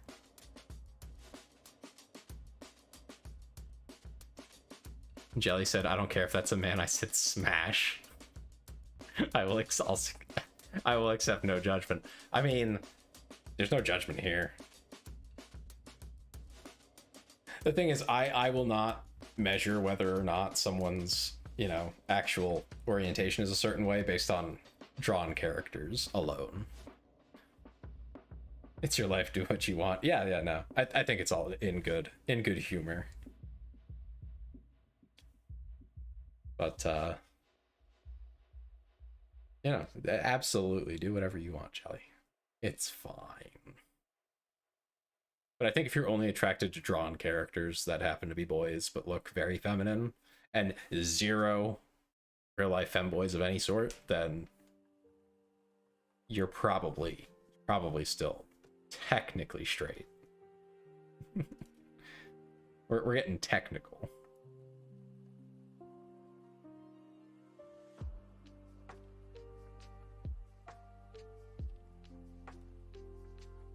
I kind of figured you were, Jelly, by the way you said that.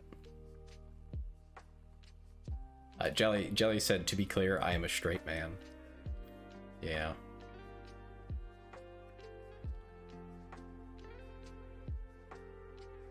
Yeah.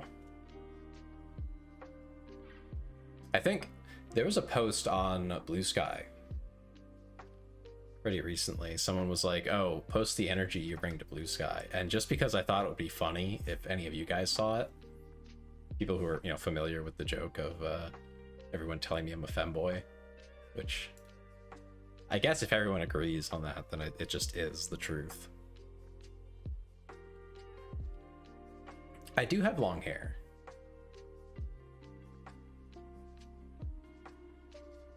I imagine that one took you a good minute. There's long. And I don't know if you spelled it correctly, but Schadenfreude in Russian is Zradstvo, something like that. Do we get XP for killing that conversation? That was a long one. Yeah. You get 100 XP for that. I don't know what that means. I'm happy you like the hair. I was very happy with how it came out.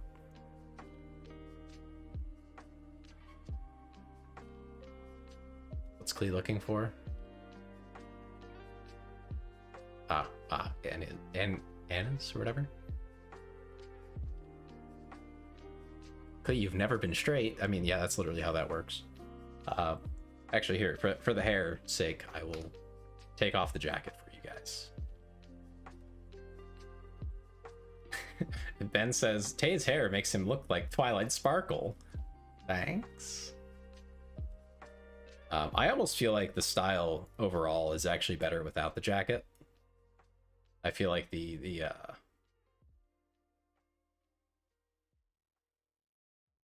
let's see if I can, there you go. There, you can see more of the hair that way.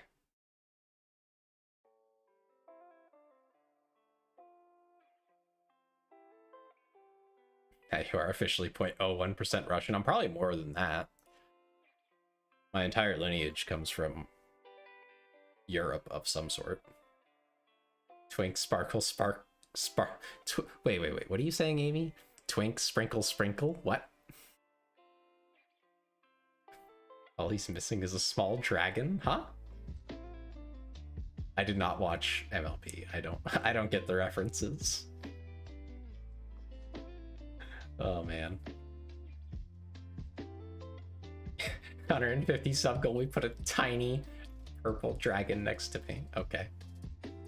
You love everything about me, Mike. Thank you. It's so sweet.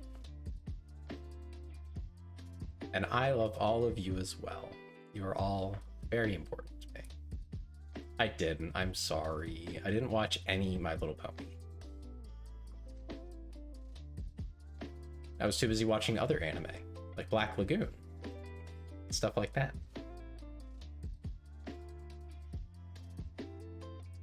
I'm perfect. I hope I'm not perfect. That sounds a little boring, actually, but I appreciate the idea anyway. You know, I guess now's as good a time as ever to just tell you guys what is in the works, and I'm not going to tell you what it will be, but I can tell you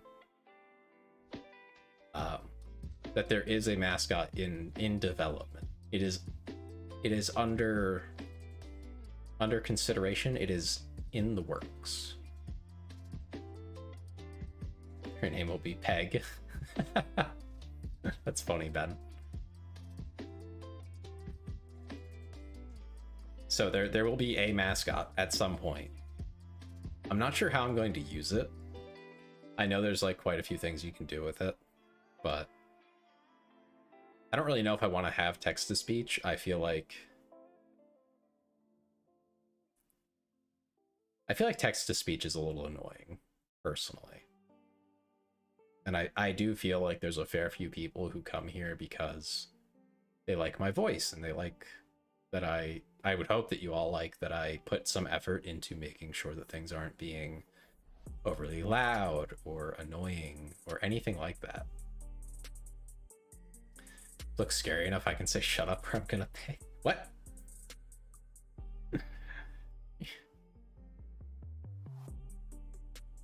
That's funny. If you knew anything about the show, it would be funnier. That's the thing, I don't get it. It's the mascot of Femboy. No, it's not, Glee. It's not humanoid. The 3-layer pun. That's a lot of layers. I think I'm missing the first layer, so I'm totally out of it.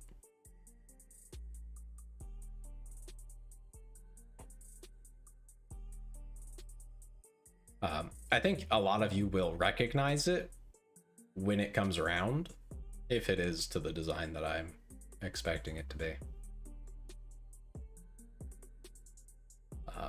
I'm not sure how long it'll be. It might be months to get it done in a way that I'm happy with, but I'm hoping it can serve a few functions, like, you know, little announcements, repeated things like that. That I don't want to have a bot put that in chat because I feel like that clogs things up. The actual dragon is named Spike. He's also a little B who gets pegged. That's funny. Am I making it? No, I am completely inept creatively. Like, I can't draw. It's abysmal. I could try, but it wouldn't go well. Clee says, I do appreciate how it's not loud in the stream. That's why I normally don't like streams, because they are loud. See, that's where I'm at. You know, I won't watch people who are continually loud. You know, if you're playing a horror game and you jump and, like, you yell, okay. You know, I'm there with you. That's all fine. But when you're just chatting with people, it should be like a conversation, I feel anyway. Then it should be like a conversation. And if you go into conversations going, oh my God, everybody, I can't believe it's like, no, nobody talks like that. And if you do, please leave. I cannot stand it. There's a few people out there who actually do that, but I don't think most people do. I don't think that's how people actually talk. Not normally. If anything, I talk a little too quietly sometimes. Although thankfully, I'm pretty sure you guys can hear everything I say. Ben says, I can't even watch Markiplier anymore because he won't shut up. It feels like someone pounding a spike in my ear. Yeah, I feel that way about a lot of content online right now. Yeah, Jelly. I like the idea of it being a conversation as well. That's something I do concern myself with as I grow. I want to find some way.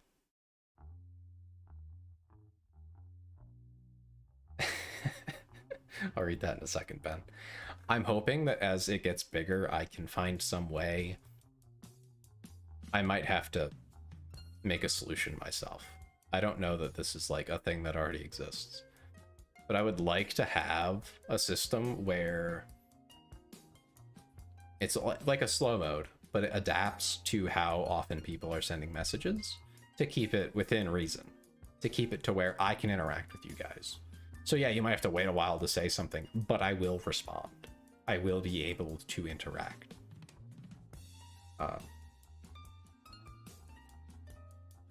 Maybe add more requirements to who can chat, things like that, or to how often those particular people can chat.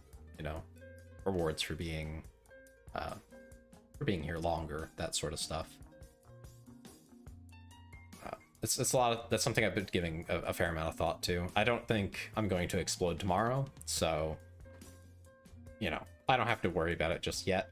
But it is a consideration. I want to keep that feeling, you know, where people aren't just spamming chat with emotes or other stuff and making it impossible to have that conversation.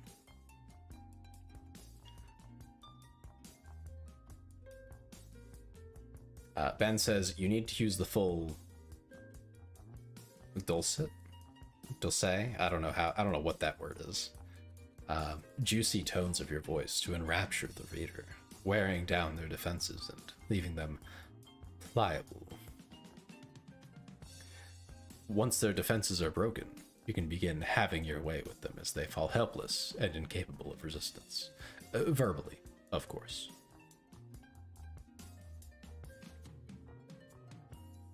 Clee says, the puppy says hi. Hi, puppy. Oh, thank you, Annie. I take it you're heading off for the night, so have a great night. Or heading out, whatever. Either way, have a great night. He says, I feel bad because Tailser, I don't want you to get bigger because you're my streamer, but at the same time, I want you to grow. Yeah, that's the trouble. That's what you have mods for, at least for Twitch anyway. I don't know how you'll deal with YouTube, says Jelly. You know, that's the problem. That is exactly why I'm like, I'm gonna need a solution for this, because it's all the different chats together.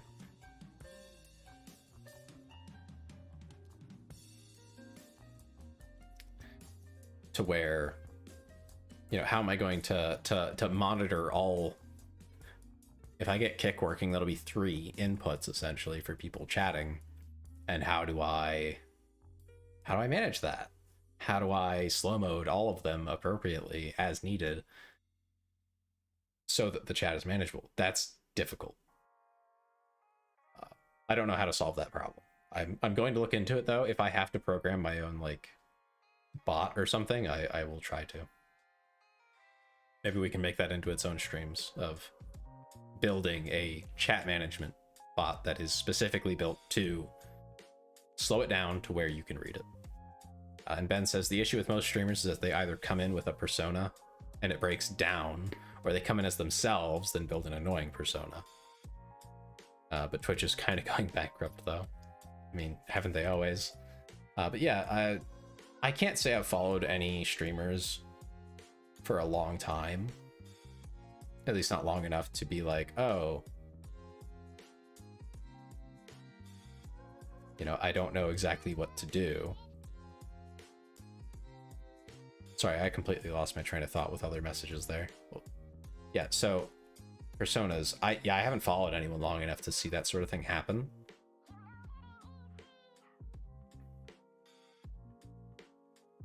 And in that way, I'm completely oblivious to it, but my entire approach here has just been to be myself.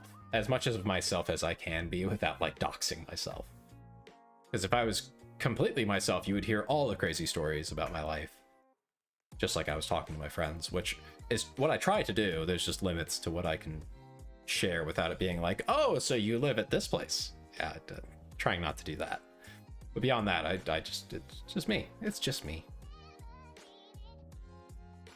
Twitch going bankrupt is crazy when it gives me 20-30 second ads, says Jelly. I know. I don't know how they're so bad at this.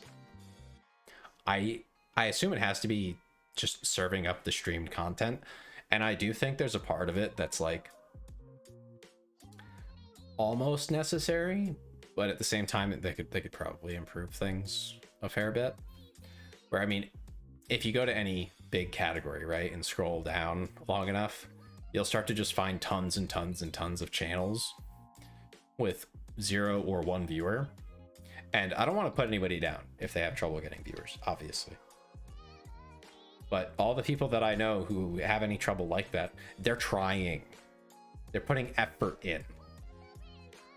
You know, they're posting on Twitter or Blue Sky. They're reaching out to other creators. They're posting things. They're trying to be creative. They're doing all sorts of stuff, right? Some are just being themselves. You know, but there is effort put into interacting with whoever shows up. It's just difficult. Yeah, everybody only has so much time. So prioritizing people is difficult in itself. But I have also seen people who will stream, and even if you pop into their chat, they barely care. I don't know why they stream exactly. Maybe it's for their friends. Maybe, you know, I don't know. They didn't answer me, so I can't tell you. But I do think there's a consideration that Twitch might have to make at some point if they want to make money, which is, you know, if you're not like affiliate after a while, maybe we'll throttle your stream quality or something.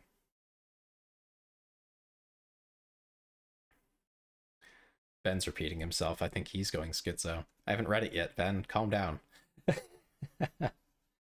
I do think that'll be like an inevitable necessary measure to cut costs, because they have to intake all that data from all these people streaming to literally nobody and still have it available and ready to use when necessary. I think they're trying to do their best, but there probably is a better solution that wastes way less money that they just haven't implemented yet or thought of. I don't know what they are and aren't doing, and whatever they should do should never show up to any of us who would scroll through, so we literally can't tell. Like, I would think, right? And they probably already do this, I would hope. Oh, you're used to the AI killing your post at random. Understandable. I would think, right? If there's nobody viewing, or just the person sending it, yeah, whoever's streaming it up, you can tell by the IP address.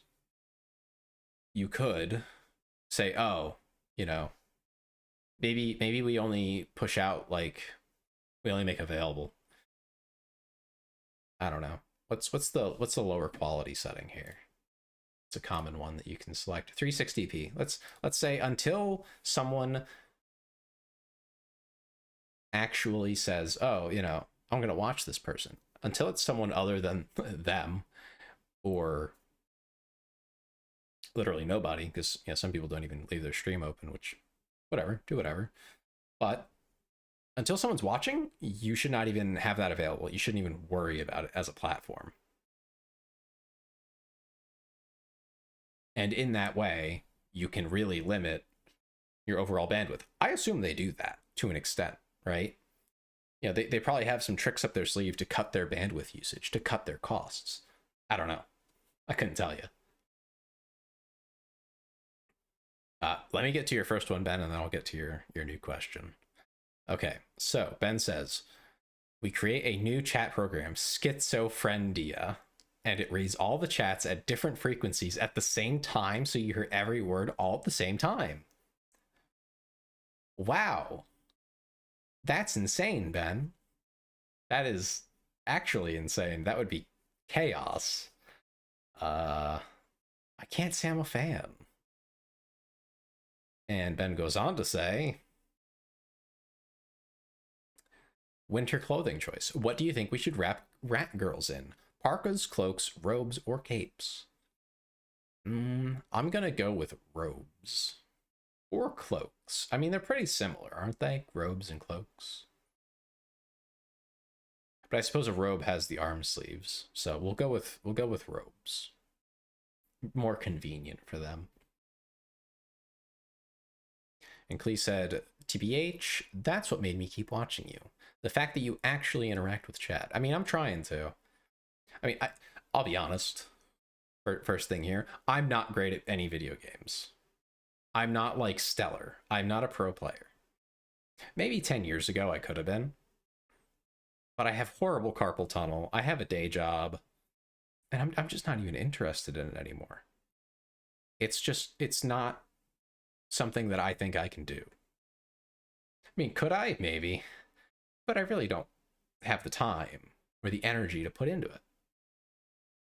So if I'm not interacting with you guys, if I'm not entertaining, if I'm not engaging, then what do I have to offer? What do I bring to the table? You know, you got to have something. And that goes with anything like this. I mean, at the end of the day, if you're watching a streamer, it's because they entertain you in some way, or for you to be enjoying their content, what they put out for you. So if I'm not great at the game I play, then that's not entertaining. You're just watching me die, probably. And if I'm not engaging with you, then that part isn't fun either. So where is the fun? You know?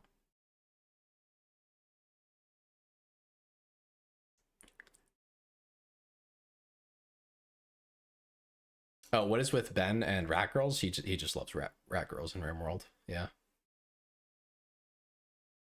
I do think Ben just loves little gremlin type characters in general. RimWorld? We should play RimWorld sometime. That's a great game. You're the table. Haha, very funny, Amy. Actually, my Discord is actually, you should know this. You should know this, but you might not. It's literally called the table. The table. Which everyone should join the Discord if you haven't already. Let me show that real quick. Let me drop the link into chat. Yes. You do have to authenticate yourself. Why does Croissant do this? Is Croissant here? Can I scold Croissant live? Yeah, whatever. Anyway.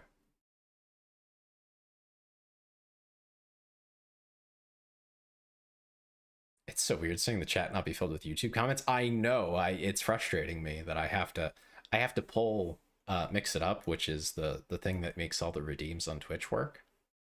That also has a chat plugin, and it works for some reason with YouTube, while my Restream thing does not. The Restream thing is an overlay, so it's like, you see the game, right? That's on one monitor of mine. So this Restream chat will overlay over top of that, so I can read your guys' chat while I'm playing and not have to look at another monitor way up there. But Restream is just saying, no, we don't like YouTube today. It'll stream to you guys, but it won't read the chat. I have no understanding of why. Maybe YouTube did something and now it's like broken. I don't know. Hello, board. Welcome to the table. Yeah, I don't know what's up with that. I'll have to figure it out probably tomorrow. Same with Kick. I want to figure out how to get streaming there. I know some people have like ethical and moral issues with Twitch and don't want to use YouTube. So I don't want to exclude people because they have issues with how Twitch operates. And I mean, I can't blame them. I don't really care for how Twitch operates either. I just don't really get like a choice. You know, the audience is still at Twitch, so I have to be there. I don't know about Kick either. They seem a little fast and loose, but I would prefer less rules over more. So there's that, I guess. I like YouTube the most as far as a platform, broadly speaking. It just really needs better streaming tools and streaming integrations. So Jelly, that's a great question. So if I don't have a CAPTCHA, what will happen is bots will find the link posted in the live chat. They'll find it on my socials, etc. They'll join, and even if I require, you to select your roles or something, if I don't do it the very specific way that I'm doing now, they will see all of you. When you open up Discord, if you look at the list of other users, while you haven't authenticated, you can't see everyone else. The list is empty. It's just me and the staff. And I'm okay with being bothered by bots. I will tolerate that, and I will just deal with it myself. But I don't want you guys getting those. I'm very strict about that. I do not want any of you to be, the victim of a scam or something. And it's the only way that Discord has made it to where I can actually do that.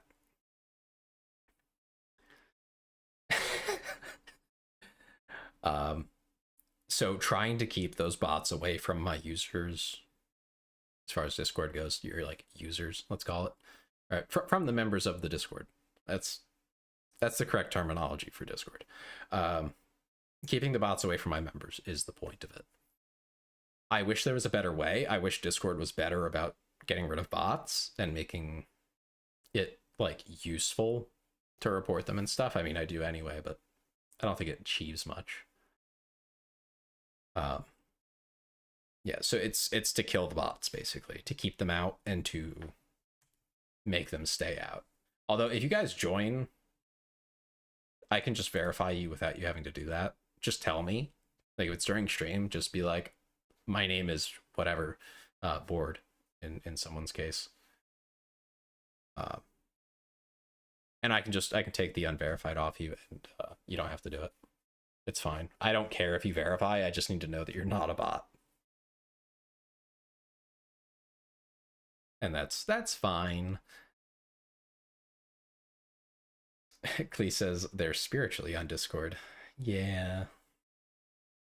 Oh, I made a card, and just because I put a lot of effort into it, I'm going to post it in the chat here for you all to look at, because I feel like it's pretty cool. I feel like I did a good job. Please praise me. Yeah, I'll there's a lot of consideration I try to put into making sure that everything that I give to you guys is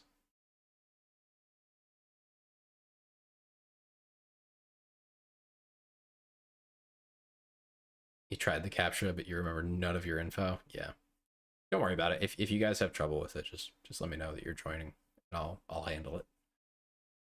But I think I skipped you past that. You don't have to worry about it.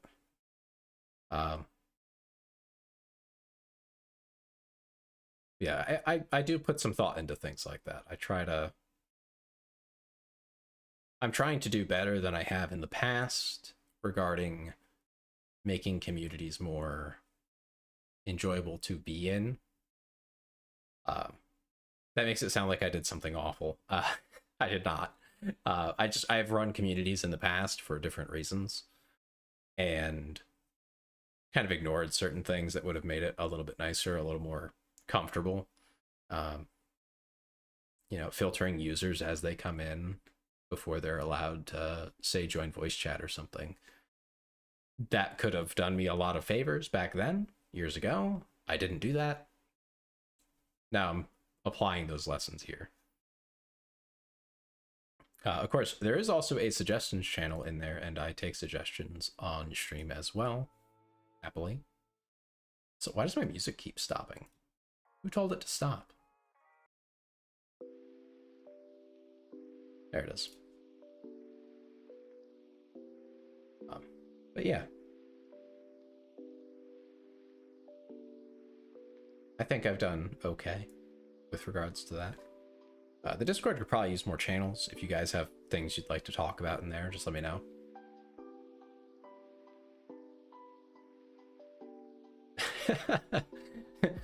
Ben quoting me, "I've learned from my mistakes. I never knew what they were going to do with my cake appreciations community." No, it was Stalker roleplay communities.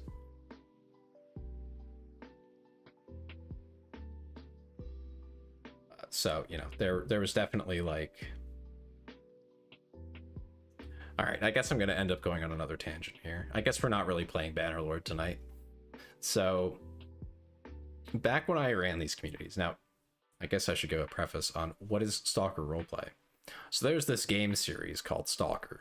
It's a sci-fi shooter, you know, sci-fi survival horror. It's probably the best way to describe it. It has a cult following, especially in America. You know, very cult following, not a big one. Although Stalker 2 is coming out soon. That's huge. Klee says, in the nicest way possible, you give off youth pastor vibes. I am literally not religious, but that's funny. That's very funny. My parents are very religious. I'm not, though. Yeah, that's Wendigoon. That's the youth pastor. I say heinous things compared to Wendigoon. In the best way. No, I took it in the best way. I took that as like a, you know how to engage people who are maybe, you know, not really immediately interested. Crap, what story was I gonna tell now? Man. What was I on about? Oh, right, the community. So, Stalker roleplay. Long story short, the Stalker series of games has a cult following in the US and basically in the English-speaking community that is not in Russia. Because the Russians have their own entire sect of that, and it's very crazy, very different. Because the game was originally in Russian. Russia, Ukraine, you know, that chunk of the world, they have their own little community. But tell us about the first time you were pegged. Go check my first streams. It's somewhere in there. Where was I? Stalker games, right? You could basically pull all the assets out of the games, the original ones. I'm hoping that's still the case for Stalker 2, because it's gonna be great if so. And GSC Game World, the developers, were like, you know what, you can do whatever you want with it so long as you're not making money, like significant money. You know, don't make a new game with it, but like if you want to make mods or something in other games or whatever, feel free. So we did. The community did.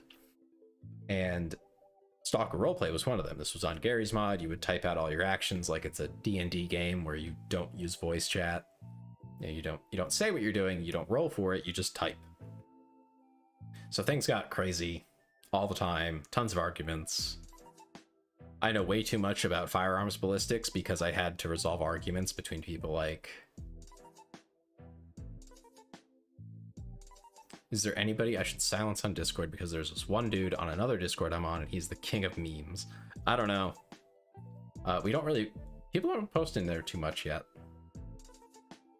I do see your message. I think Croissant posted random GIFs for some reason, but it was just the one time, so we'll see. The content creator made a chat specifically for him. No, I don't have anyone like that yet. We'll see. We'll see.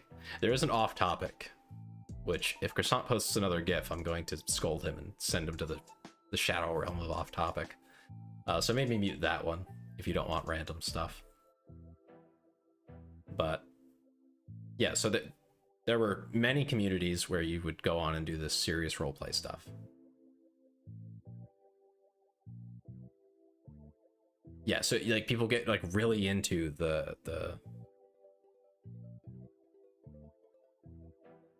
Clee feels like they'd get muted on Discord because they just say horny things. Probably. Yeah, you're probably not supposed to do that up to a limit. There's a limit. You can say things, just you can't go crazy. Anyway, right. So these arguments would get like really in depth and like it was just way too much, right? But we all had fun with it. We were like teenagers with way too much time on our hands. We were all learning in the process, which what a way to make people learn things. Get them invested in roleplay where their character's life depends upon their ability to argue whether or not that bullet should go through their armor. They will learn so much about ballistics so fast.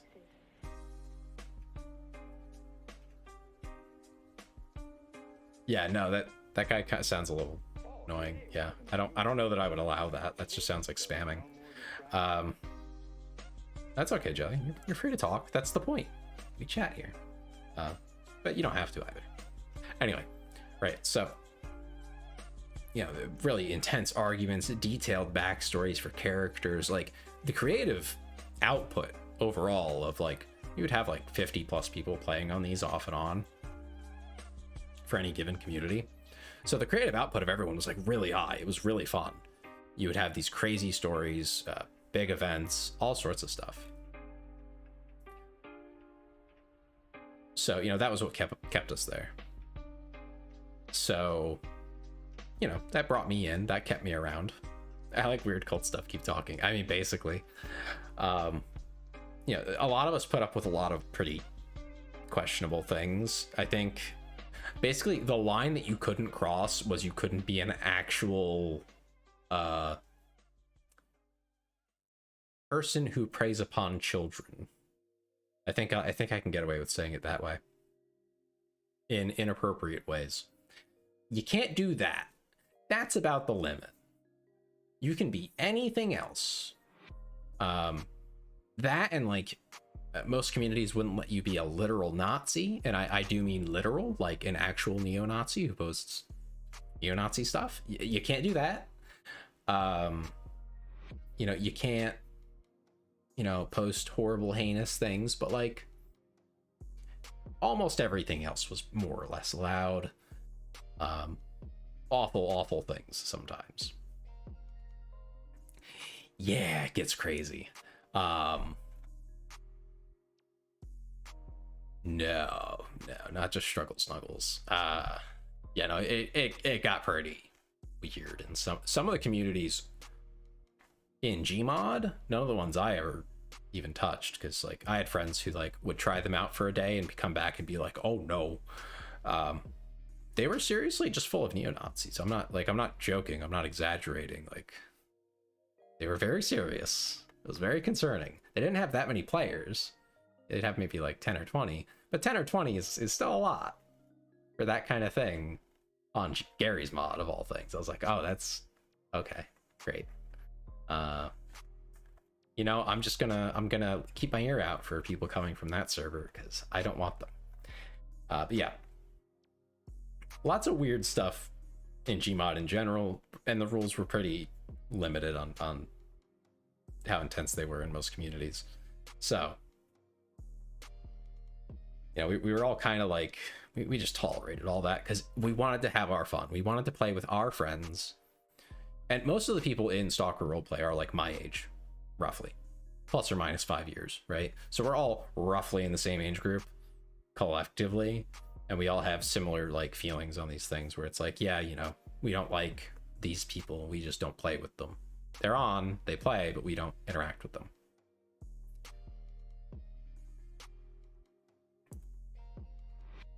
Yeah.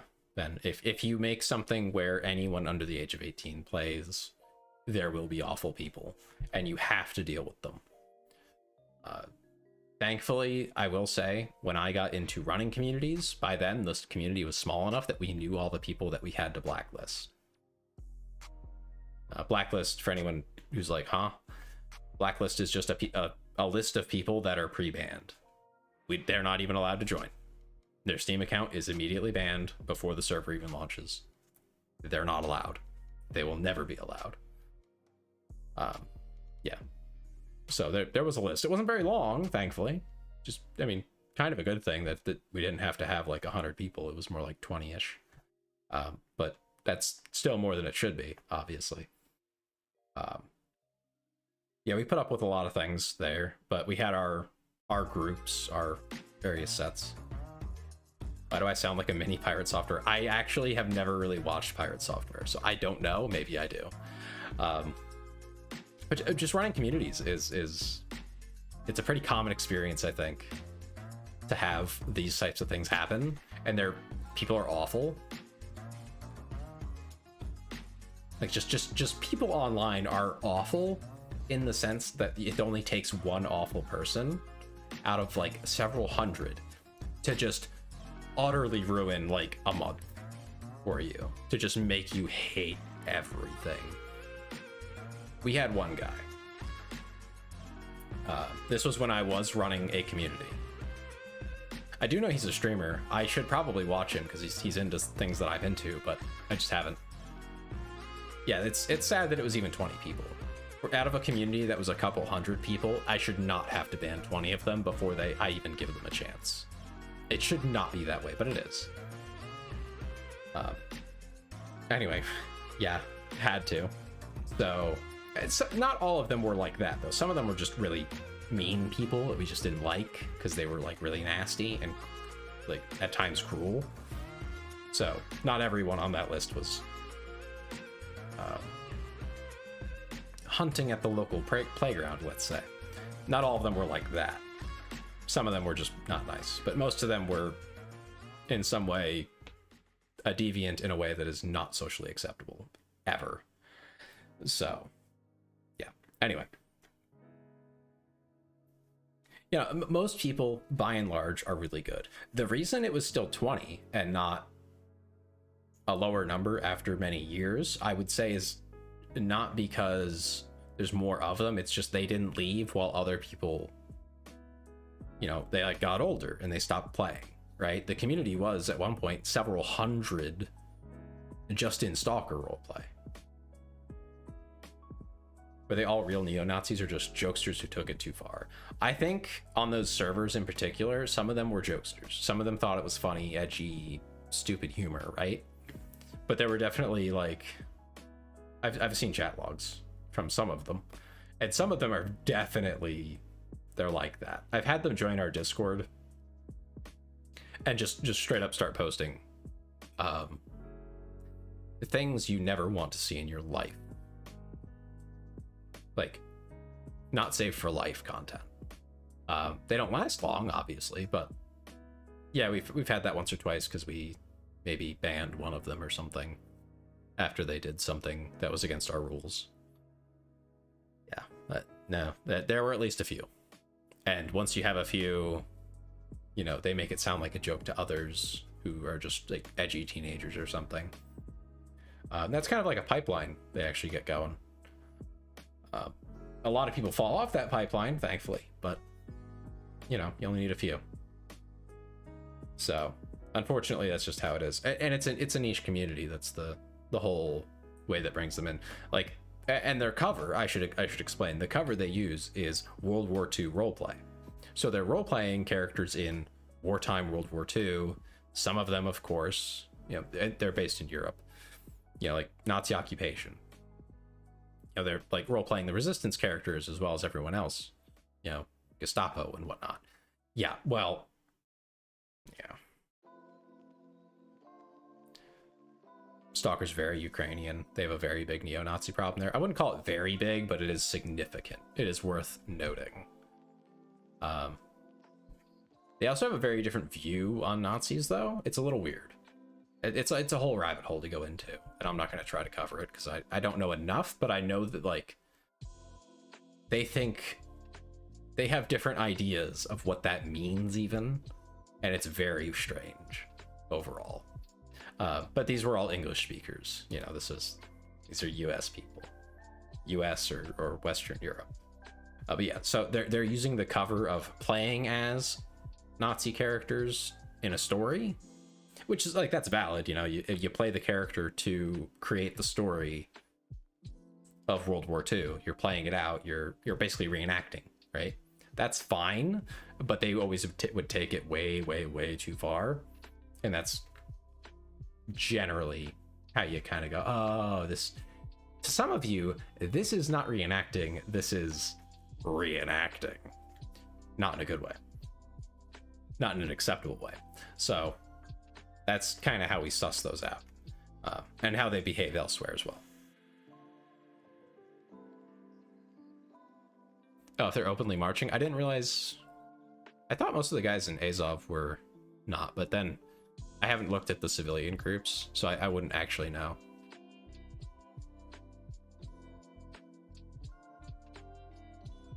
They all fought over who should be Hitler, probably. But who would get to play that? Yeah.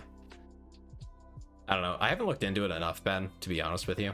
I just know that, like, it is something they do have to work with and work on. They're not really in a situation where they can do much about it, you know, kind of in a tough spot right now. But it is something I think they're going to get a lot of criticism for if and when this war ends, if they don't do something with it. And justifiably. I mean, it's not good. Well, thank you for the redeems, Jelly. But yeah, anyway, going back to the Stalker roleplay. Back on that topic.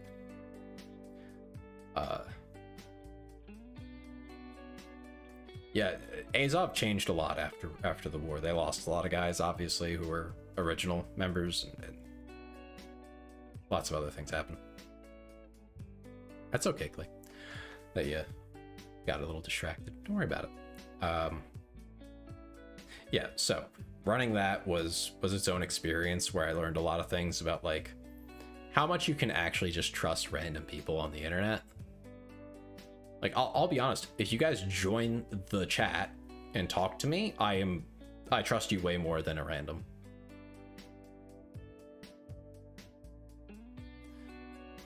Clee says, for some reason, the fact that this person texted me has me almost crying. Oh dear. That's concerning. Are you okay? Yeah, I learned a lot from that about what you can and can't assume, and how things can spiral quickly. So I'll cap it off with this last story. And this is from running that community, and where I learned a lot of things after reflecting on it, you know, over the years. You're baffled about the RP thing. Which version of roleplay, Amy? Which side of it? Like, just the fact that people roleplay? Or, like, specifically the World War II Nazi roleplayers thing? Yeah, that's the question I'm asking, Jelly, in a good or bad way. I don't know. Yeah, I don't know, Amy. I don't know.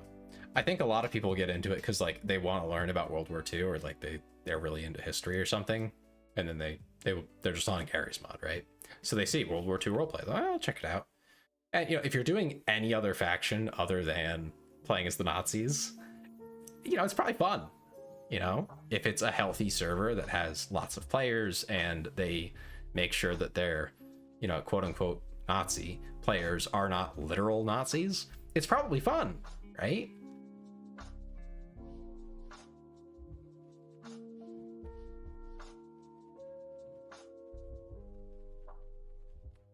Clee says, in a bad way, but we had no bad falling off. It was natural, but I really don't want to become friends again, but I feel like I have to because he's technically a family friend. If you don't want to, then just, like, give him the cold shoulder, you know? Be polite, be respectful, but don't be friendly, you know? You can do that. I've done it. I've done it more than once. You don't want to be friends with somebody, if you don't want to talk to them, give them the minimum response and just whatever. You know? That's a great way to just kind of tell someone to buzz off without being mean about it. But yeah, no, it's definitely like there were totally valid servers that were not full of awful people doing that role play, and it was like fun. Because it would start off as like the Nazi occupation, and then they would roll into the actual war, where you would have the role play of, you know, American, British, and to a lesser extent, French troops re-invading into France, and the battles in the streets, and the circumstances of the war on the civilians, and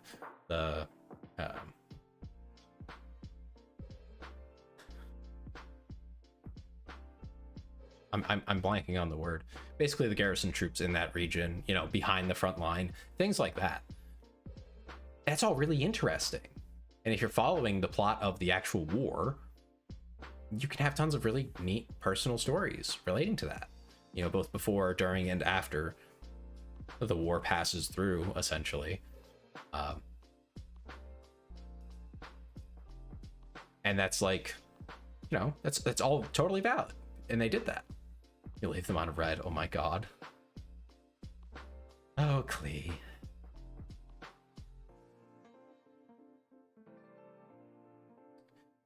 I like history, but is it ever this serious? I mean, I think the point in general, the point of all these roleplay servers is not to focus on the history itself, it's to be in the story.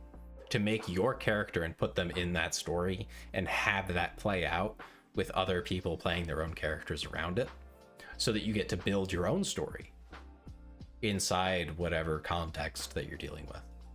So like in Stalker, it would be you create a character, you build a story for them. They, you know, they go out on these dangerous missions, or they open a shop, or, you know, they run security for some important trader guy who has tons of money. They just stand there with a gun and occasionally have to beat someone up. Whatever it is. And yeah, Clee, exactly. Do exactly that. Be very dry and uninteresting. That'll get you out of it, probably. And if not, then you escalate. But start there.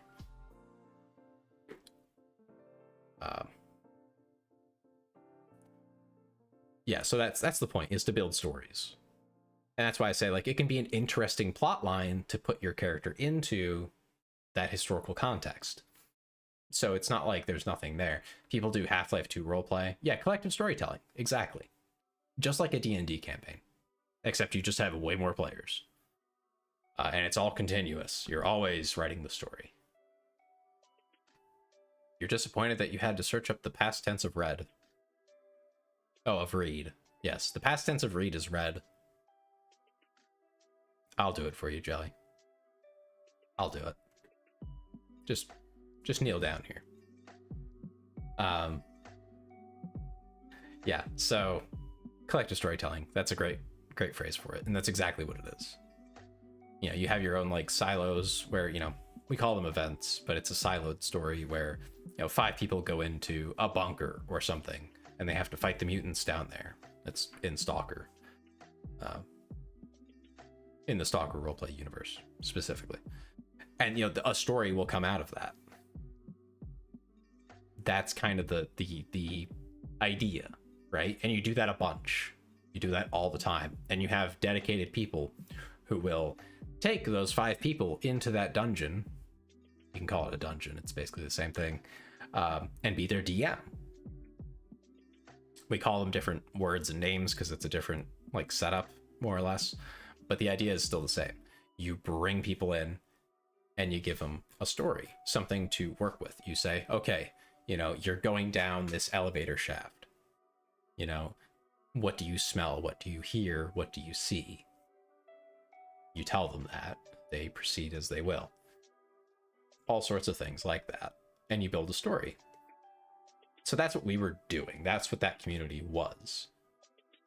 And I'm sure you can imagine how, like, to a 15 or 16-year-old, that's really interesting. They have tons of free time to write and to learn to write and to read stories, and they get to be creative and have fun and chat with their friends and, you know, make friends in this smallish community where you're basically forced into interacting with people. So like, it's really easy to be social, and it's all typed out, so you don't have to talk. You can type, so you can take your time, you know, say what you want to say, what you mean to say, not whatever comes out of your stupid mouth. At least that's how I feel about it. So again, typing was so much easier for years. Ben says, I was always the creepy swamp person hanging out in the basement of the abandoned maintenance building with his pet bloodsuckers. I'm sure you were, Ben. Yeah, we had all sorts of weirdos who rolled in. And I just want to, now that I'm building a new community that is less centered on a activity, more just on all of us, you know, hanging out more or less. At least that's how I want it to feel. Is to make sure you guys don't have to put up with the dumb things that I had to put up with when I was dealing with all of that.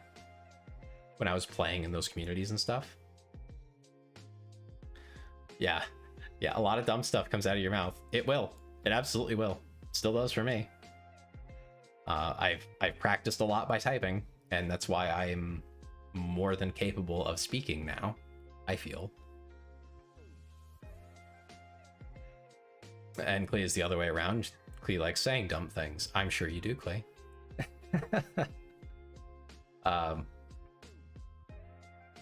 Yeah, that's what I'm trying to make sure you guys don't have to put up with the negative sides of it that I've dealt with for a long time in various communities, both ones that I was part of or ran. Obviously, that's a continuous process, and I have tons of stories from those years. I have. That reminds me, someone mentioned writing to me the other day. And I wanted to show them a story that I had written, but at the same time, it felt almost like,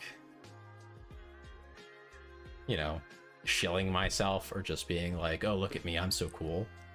But I am genuinely proud of it, so I ended up not sharing it with them. It felt weird.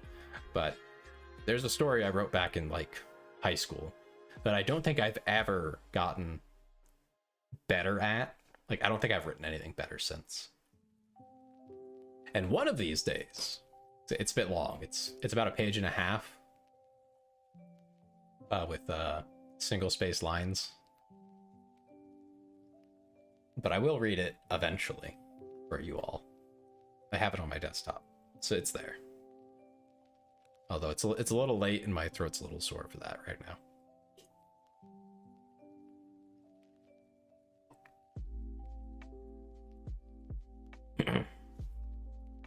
Ben says, after Johnny Somali, Japan has now banned dancing. Oh my god. I can't believe how many streamers have gotten in trouble over there. Why are you crying, Amy?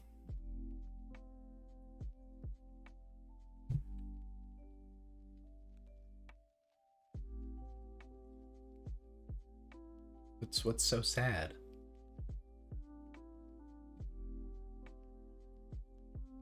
I suppose I could read it tonight. It would have to be the last thing I do for the night.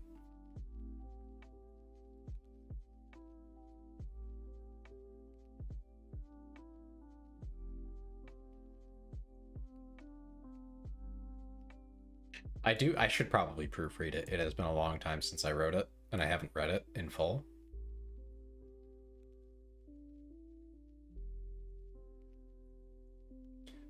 Clee said, I write just a lot of different stuff and I hate sharing it because it takes all my courage to share something to my best friend. Understandable, but sharing it with other people and getting their feedback is the fastest way to grow, especially as a writer. It's very difficult to write.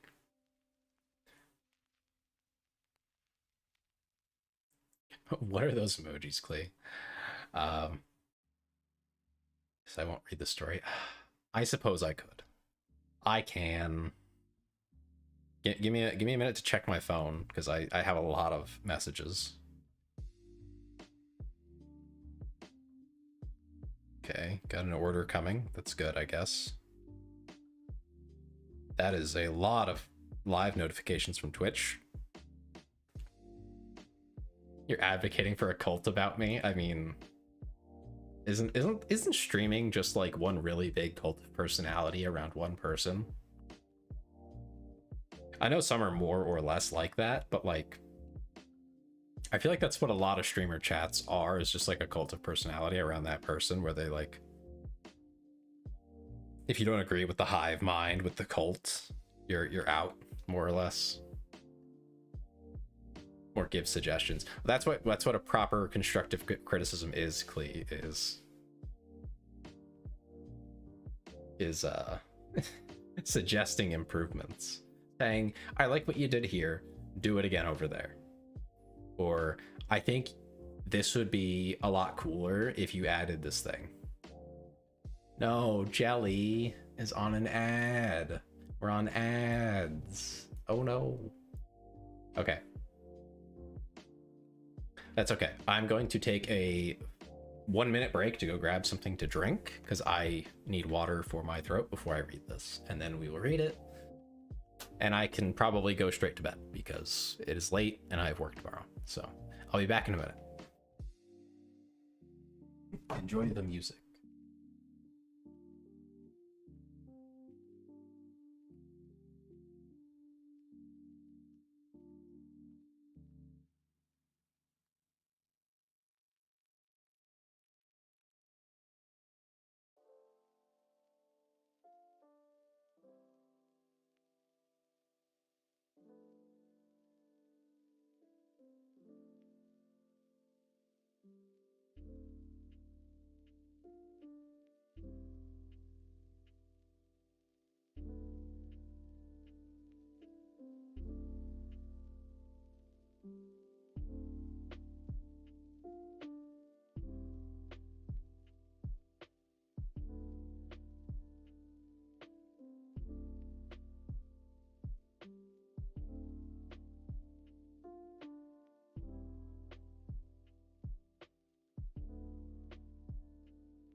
Had a little whiplash there, huh? When I sat back down. Welcome back, welcome back. Looks like the ad jail is over with. That's good.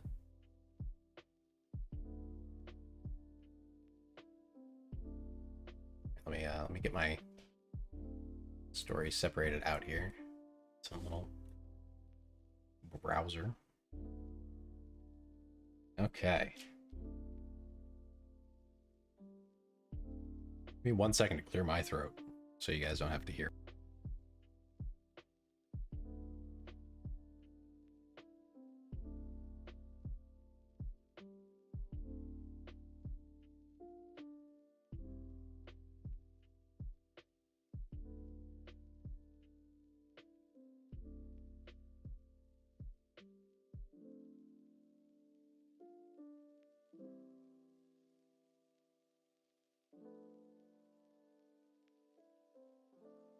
Okay, I think I'm more or less ready. Lee says the diva doesn't write, she's a math girl, so she feels unqualified to criticize. So sometimes she just says, that's not my favorite thing you've done. Yeah, I mean, that's valid. Don't say anything that's not helpful, is the best rule of criticism. If you say, like, I didn't like that part, that's helpful. You know, identifying something. If you tell someone, hey, that's trash, you're stupid, maybe not so helpful.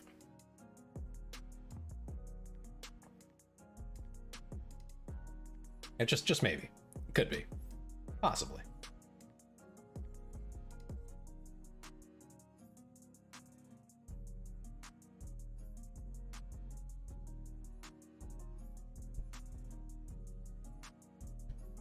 All right, I'm trying to find a good spot for my microphone here while I read this, so that I can read it and be directly in front of the mic. Jelly was summoned by Klee the Almighty. Oh, don't give Klee an ego. That'll be dangerous. Oh, that'll... Okay, I have to do it in this direction, I guess. Okay, I'll just move this over. Okay. This was written like 10 years ago, so I want you guys to have a little bit of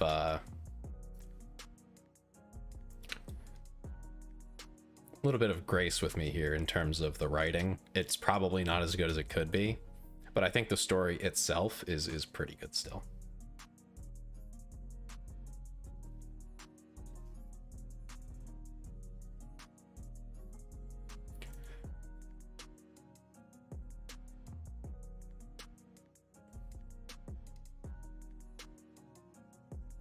All right, are we all ready?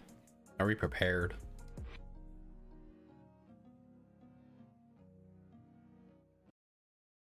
Make sure Twitch isn't about to serve up an ad. They're not? Okay, good.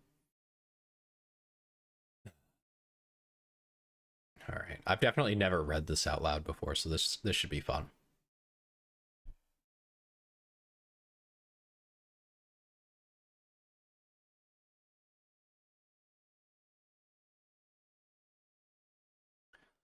Actually, I haven't read this in a while. I hope it's as good as I remember.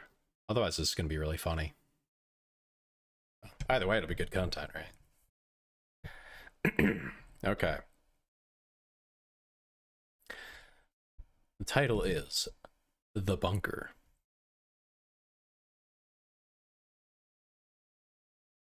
So ready? Oh no, Clee, please. Okay, anyway. Title. The Bunker. A torn teddy bear sits alone, singed and tattered from a long watch over the nearby hatch. The wear upon the child's toy makes it hard to tell if it had sat the 200 years since the war or was left in a hurry by some child of the wastes. Regardless, the hatch opens easily with the assistance of a metal bar and quite a bit of strength. A pungent aroma wafts up and out into the wastes, smelling of dry soap and stale air. The steel floor resounds with the sound of heavy boots and the occasional item being knocked onto the floor. For a moment, I'm not certain it's entirely my own noises between the dead silence and the echoing of the sealed construct that surrounds me. The forced door to be opened creaks, and inside is a medical station fitted, it would seem, for childbirth.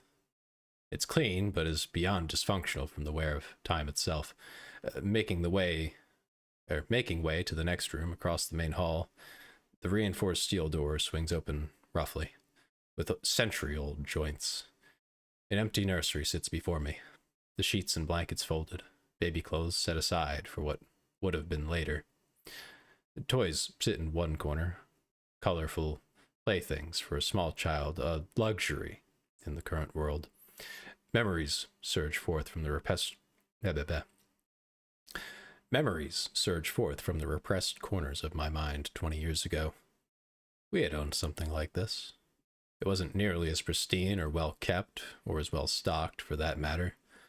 To have and raise a child in a world such as this is an exceptional challenge and extraordinary triumph if all goes well. A distorted mechanical voice brings me back to reality, saying, "Mama." Child's toy, of course, and startles me. Drawing, I point my revolver at what is a child's toy that I had bumped into in my daydream. A few moments and deep breaths later, the weapon sits in its holster once again. Venturing into the next room, a bit of commotion is heard from the other side as the door swings open. A roach the size of a small dog accelerates, skittering its way towards me, the noise of its many small appendages scraping along the surface.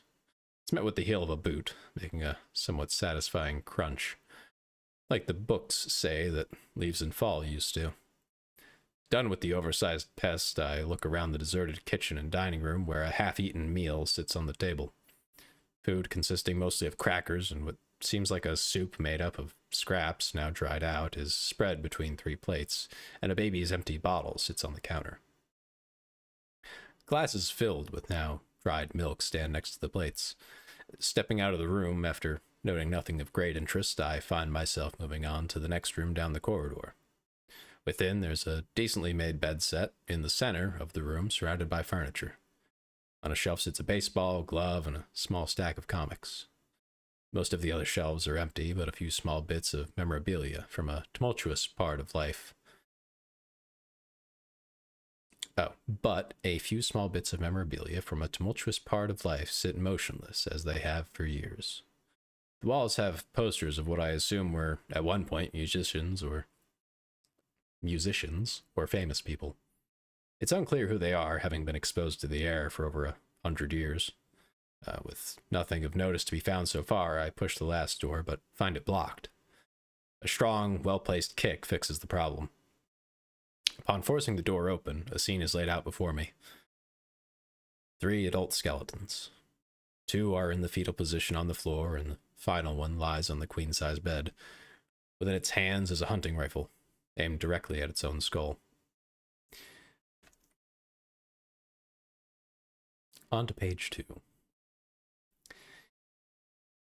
Images of what was once my family surge into thought.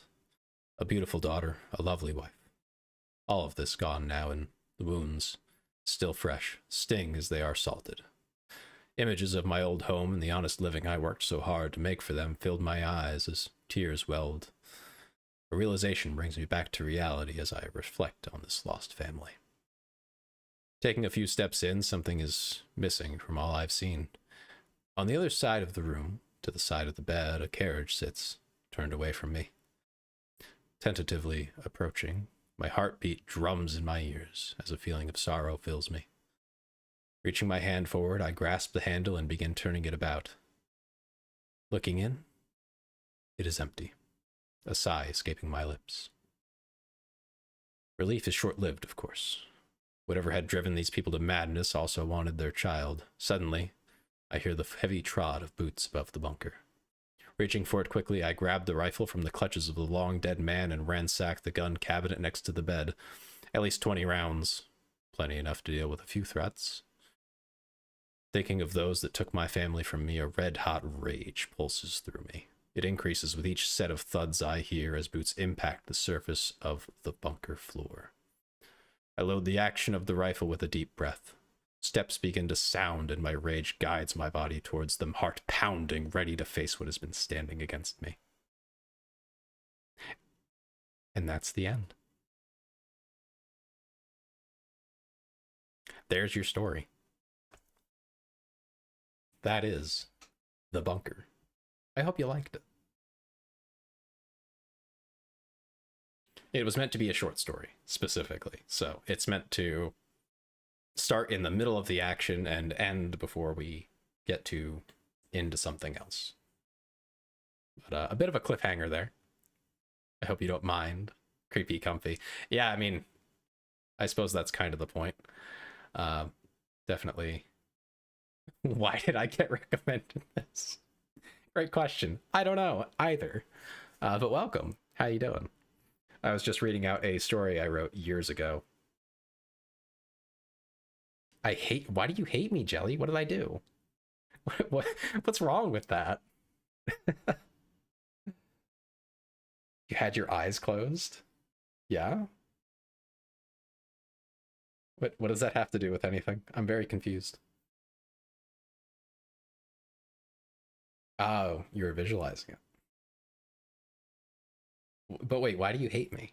I'm still lost on that one. Well, thank you, Amy. I put a bit of effort into it.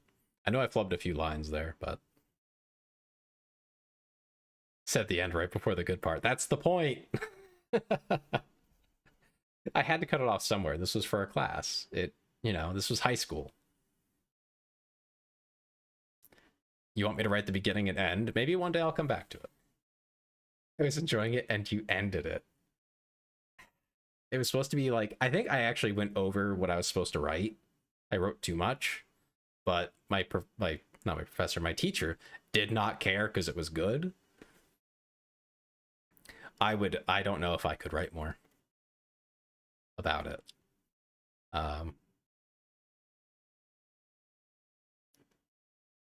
Start working. Get to work, they said. Oh man. I had another one that was much longer. I think the title of that one was Rook or something like that. That was just a straight homage to Fallout. I don't think that one was nearly as good. This one, this could go somewhere, right? Like this could be something, but the other one not so much. This one could become something. I just never continued it. Anytime I've tried to write anything longer than a few pages, it just doesn't. It's so much more difficult. You know, writing in the middle of the action in a very intense emotional moment with a lot of tension is easier for me than writing the full thing from start to finish. Maybe that's where I should start and then work it out from there, you know? The chapter should have been longer. It's not even a full chapter. That's the crazy thing. That was 1.5 pages. That was like nothing. For a book, that's very short. But you know, I'll take all that.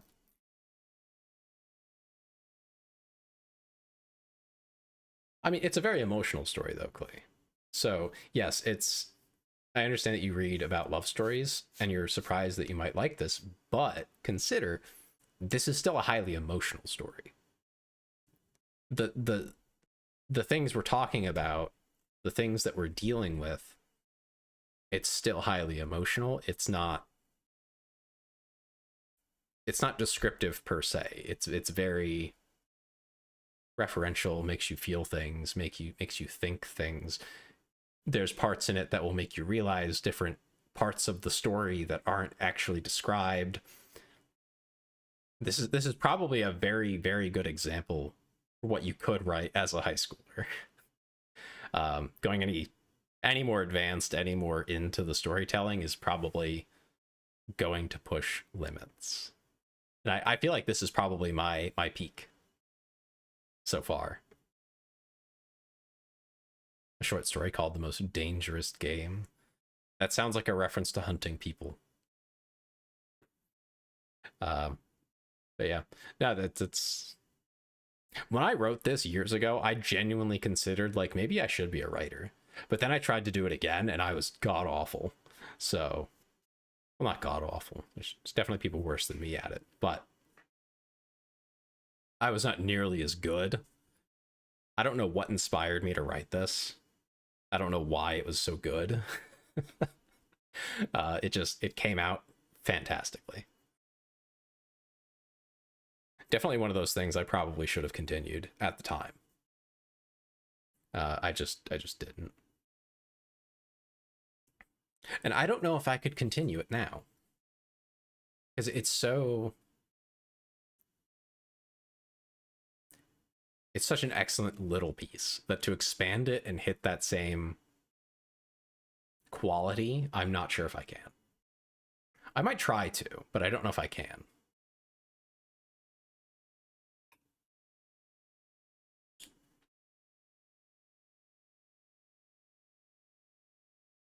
The story was so popular that Kraven the Hunter villain that hunts Spider-Man was based off of it. Oh. Amy says, like me with art skills, I peak, then I fall from grace. I didn't really peak per se. I think this might be the best I've ever done, but I don't think I've had a fall. No one really knew that I wrote this until just now. So. Why word hard? You're right, Jelly. I don't know. It's tough. I'll probably have to clip the reading out though and repost that as its own little video for anyone who wants to revisit it. And you know, maybe I will work on it. You guys like it that much? See if I can expand upon it. Add another chapter. Although I don't know, it would be really hard to. I think just to get it right. You know, the same feeling. Yeah, I don't know. I'll think about it, but I won't make any promises because I don't want to say I'll do it / try and then fail horribly and have to still try to be like, yeah, this is good, right, guys? Like, I don't want to do that. But I will think about it. I will maybe try. But I don't know that I could make it better. I think it might be really hard to not make it worse. But I could look into it. Anyway, I do have to go to bed at some point. It'd be a New York Times bestseller. Isn't that just like you only have to hit a certain number of sales and then you get that? It's not like crazy hard to do, right? Anyway, I should call it at some point, and now's as good a time as any. So let's get out of this game. This game's been running for hours, and I've done nothing.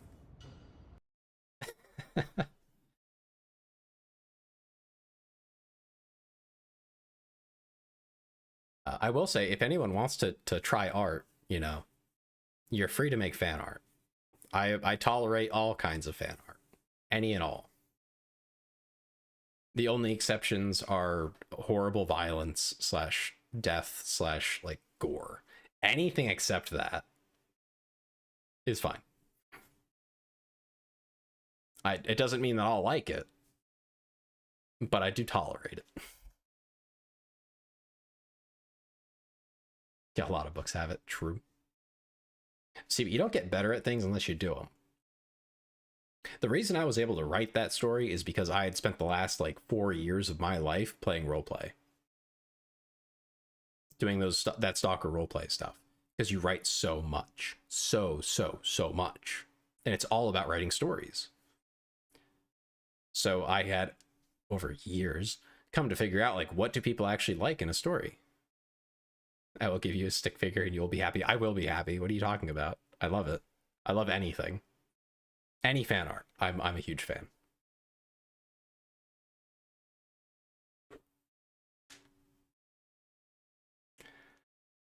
But yeah, it's years in the making to be able to write at that level once. And I don't know if I can do it again. So that, yeah, that should give you an idea of where I'm at. And how long it took me to get there. I'm sure some people write, you know, have a talent, right? To just pick that sort of thing up and just write and be amazing at it. You're welcome, Jelly.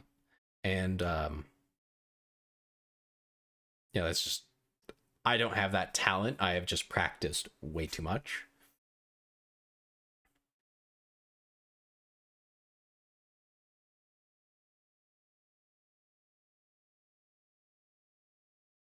He made you feel, what are you talking about exactly, Jelly? I'm just not sure what exactly you mean, so I'm asking before I say anything. But yeah, I mean, you got to practice. You got to practice a lot. And if you have something you want to draw,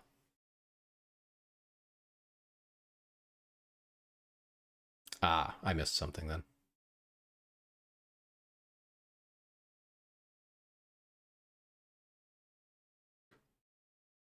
I did miss a message. Felt a connection. Yeah. Oh, there you go. Allegedly liked my fan art. Yeah, I do like your fan art, Clee. I still have it saved. It's not going anywhere, unless something awful happens to my computer. It's sticking with me. But I'm happy you guys liked it. I'll like I said, I'll take it under consideration for whether I'll try to continue it and bring it into something like a full story with a beginning and an end. I don't think I would change the start. I think it's a great place to start. You should add an art channel. I can do that.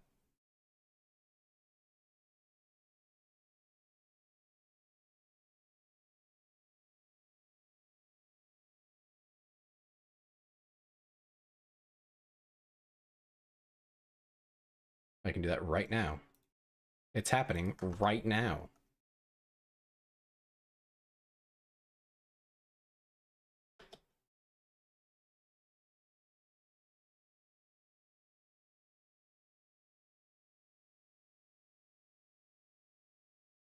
Let's see. I need to find the art emoji.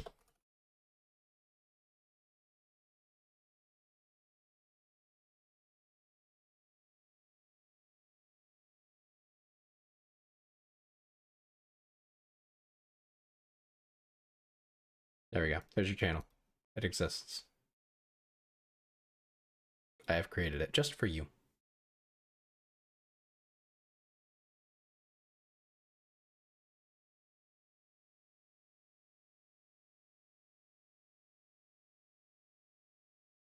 He lost the photos. Oh no.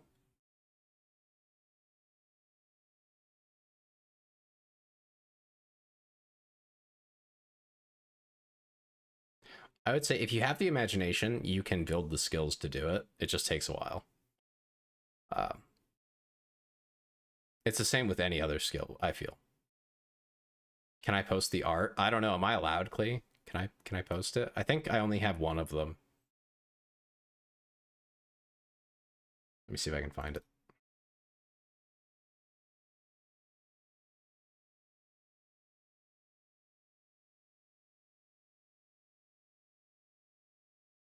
Yeah, I would say if you feel like if you have ideas that you want to draw, go for it.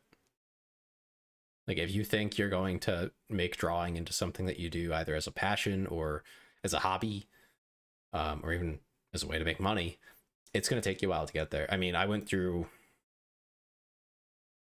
4 years of college, a bunch of other stuff just to learn how to like code competently. That's not even a bunch of the soft skills you need. If it takes 4 years to learn that, then, you know, it should take a while to learn how to draw, I would think, in a way that you're like happy with.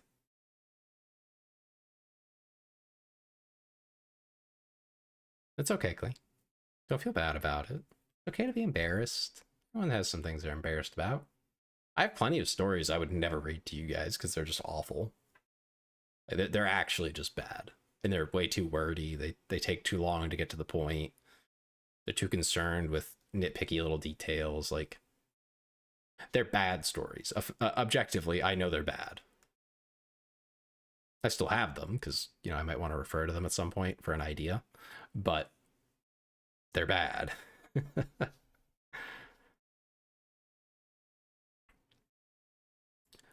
I do want to check something while we're on stream before I end, which is how many subs we've actually gotten so far. Because like I mentioned, the rewards we're doing are cumulative, not per month. Most of it's just muscle memory, says Amy. Jelly says, I will never learn to draw because I will never put it to use because I'm lazy.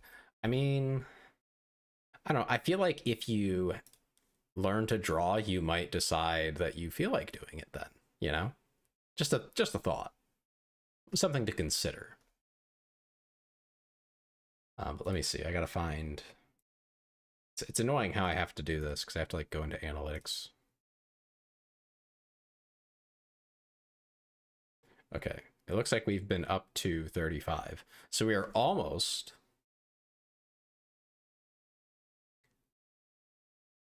almost to the 40 where we're going to have the vote for what the next outfit will be.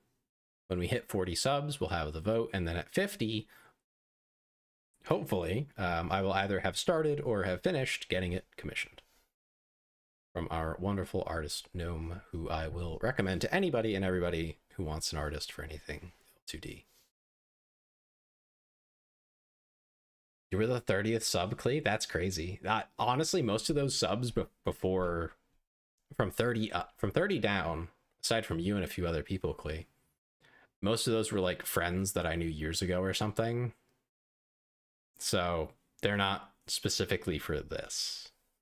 Which I know you can create like a whole new channel on YouTube, but I had like nothing anyway, so I just used my main channel. Yes. I'm assuming that the outcome will be the Catboy maid outfit.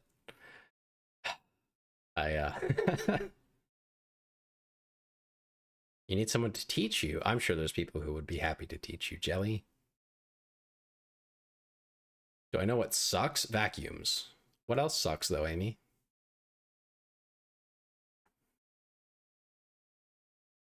I'm sorry, that was a smart-ass answer.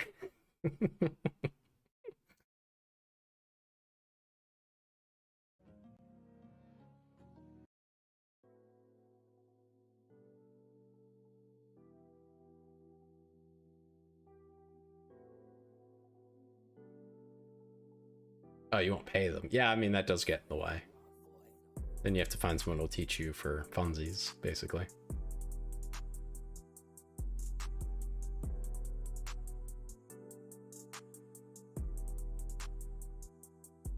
Clee, we know you suck something. You don't have to tell us that. And you missed the pizza man. Didn't you see him recently? But yeah, I would say I'm pretty sure the new outfit will be the Catboy Maid outfit because everyone seems to want it. You're all here for the Catboy Maid model. Oh man. When Amy was 16, someone used their art and traced it and posted it on some fanfic. Man, that's messed up.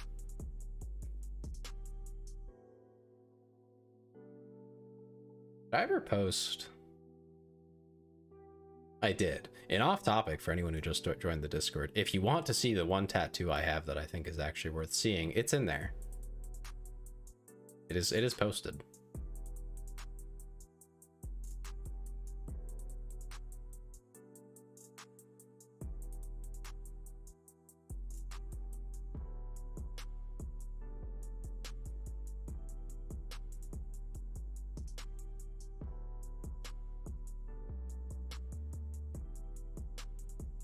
God awful close. Oh no. Yeah, no, I mean if you trace, it's gonna be basically the same thing. So yeah, a trace is usually in borderline exact copying, which it depends on what you did, right?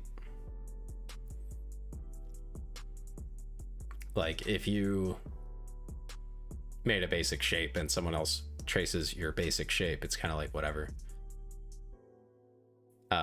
But if you draw a whole character and someone's like, let me just steal that, that's really messed up. Oh, you already saw it? Cool. Well, thank you. Maybe Tuesday I don't know if I can. I don't know if I'm allowed to share the story about why I have that tattoo. I think I'll get in trouble with Twitch if I do. I would have to use euphemisms.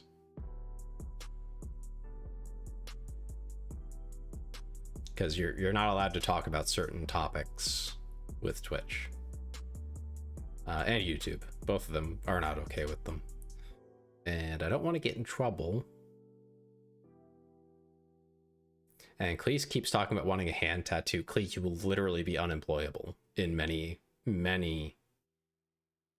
areas. Please, please, please do not get a hand tattoo.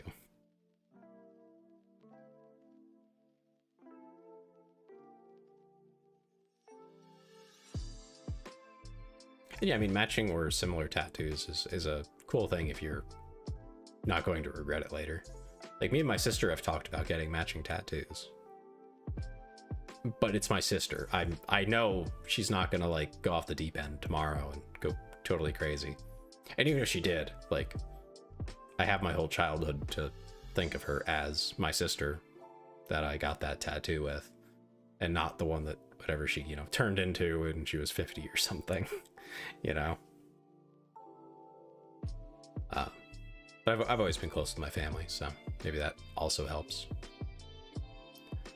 But yeah, one day I'll figure out how to explain that story without getting in trouble. Well, the problem there, Jelly, is like job interviews, right? If you're going for a job interview, it'd be really weird if you're like wearing gloves the whole time. You know, you're in their office for like 3 hours and you're chatting and stuff, and you just have like leather gloves on the whole time. You know, that you're gonna give off a weird vibe. So unless you bring a lot to the table, it's probably not gonna pan out. It's just, you're dealing with old people, to be quite blunt with you. You're dealing with old people.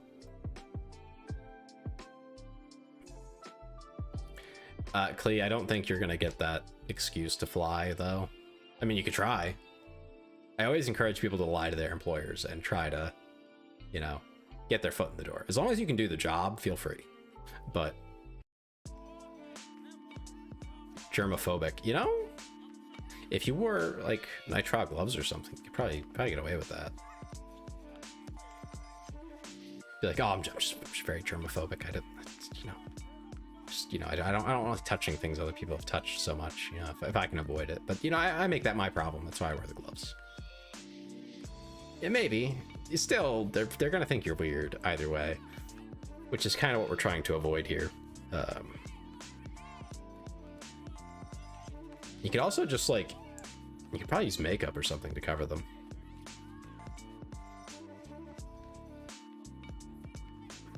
Yeah, I would be worried about how that impacts your career with, you know, interviewing with Gen X and boomers who are gonna be like, oh, tattoos, blah, blah, blah, blah, blah, blah, blah. You know.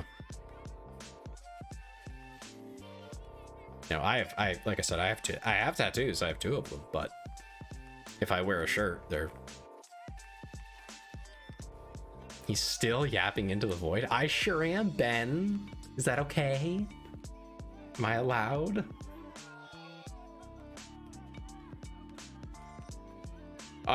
Jelly, I just mean for the interview only. Just to get the job. You know, just so they don't know that you have it.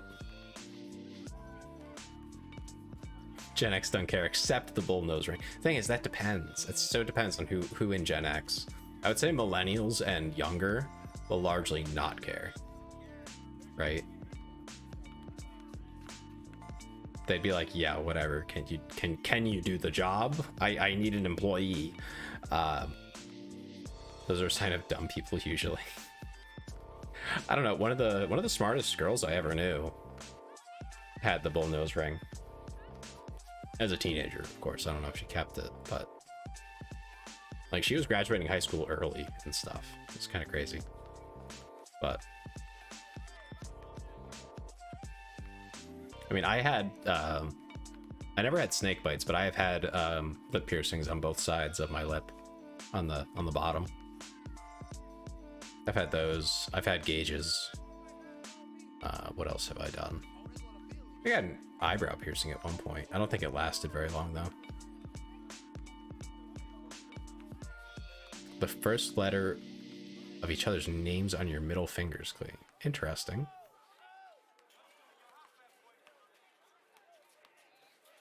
Ben says, I was ass end of Gen X. We were just starting to make tattoos popular. Tons of tramp stamps. That's hilarious. He says strip clubs looked like My Little Pony conventions. Oh my god. Jelly says, I think people have stuff against tattoos because they think about it. Because when they think about it, they think about the god-awful ones. I think that's part of it.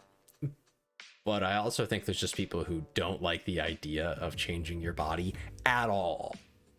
They're like, oh, you're gonna put something on your body permanently? You're crazy. It's like, there's people who would have less issue with the gauges I used to have. They weren't huge gauges. They were like, you could maybe fit a pencil through the hole in my earlobe. That was about it. They weren't huge.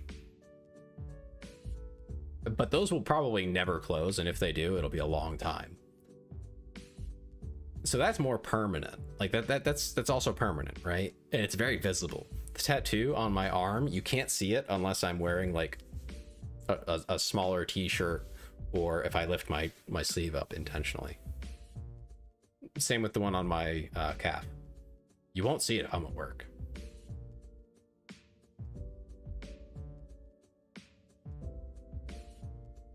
I don't know, Clee. That depends. It really depends on how large you make the letter and everything too. It will hurt, by the way. On your finger, it'll hurt getting that done. Not as much as some other sensitive areas, but it will hurt because it's right over the bone.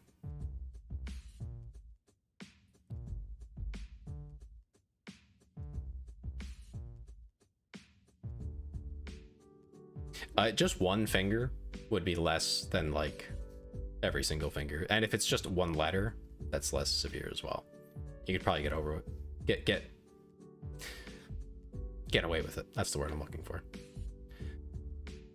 Ben says it was a cleanliness thing for a long time. It was basically begging for infection up until 50 years ago. I mean, it depends, right? They were doing tattoos in China and Japan for ages, right? Ages. And it was like a cool thing to do. Meanwhile, in the West, not so much. It wasn't like traditional. But people still did them. Wear a band-aid for life. Yeah, if it's just one finger, you could like throw a bandage over it too. Like you could do a lot of things. Get some water. Okay.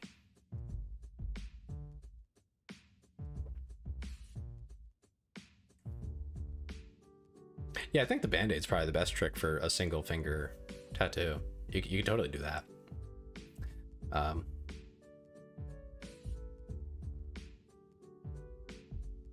Yeah, I mean, and piercings I feel like are really depend on the person. I got an infection in one of my gauges years after getting it and finishing stretching it. So, you know, that happened to me, but I knew people with gauges who never had any kind of problem like that. And like, it's not like I didn't clean the gauges. I did pretty regularly, but for some reason it just eventually one day got infected, so I ended up taking it out. I just said screw it, done with it.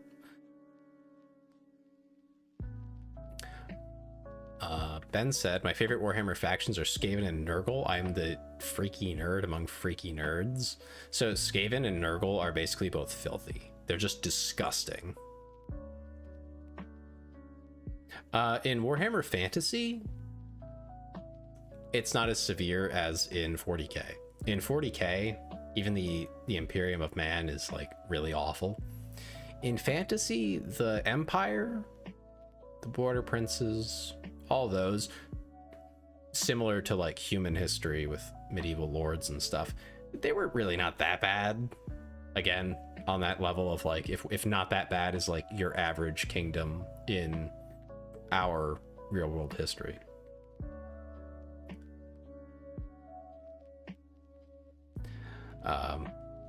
Yeah, they more or less did something similar with the Empire in Fantasy. Bretonia was literally just France. Not very creative on that one, so they weren't so bad. Most of the human factions in Warhammer Fantasy are really like pretty mild.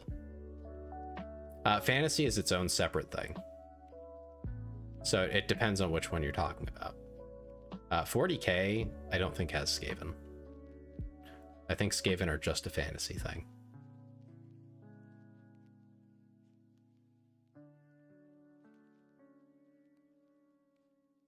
Yeah, the Skaven do not behave like rats, even though they're shaped like rats. I mean, they kind of do, but they kind of don't. The Skaven are literally rats. Just big rats, really big rats that walk on their hind legs. And Nurgle is the chaos god of plague and pestilence. So, you know, when he gives you a gift, it's, you know, horrifying boils across your entire body. Excellent. I love it. Yeah, that's what Ben likes, I guess. Rats and plague. Weird.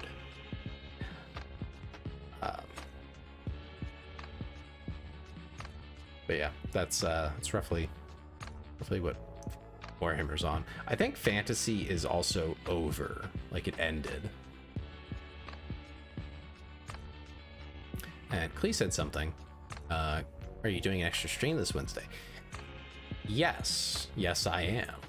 There will be a stream on Wednesday because that is when Stalker 2 comes out and I want to play it and I also want to stream it. So whenever I'm playing it, I'm gonna be streaming it. So probably Wednesday, Thursday, Friday, Saturday. Actually, hold on. Maybe not Friday. Friday might be a different thing. Let's see, on the 22nd. Friday, I will be doing something different.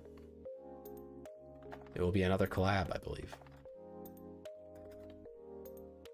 At the usual time.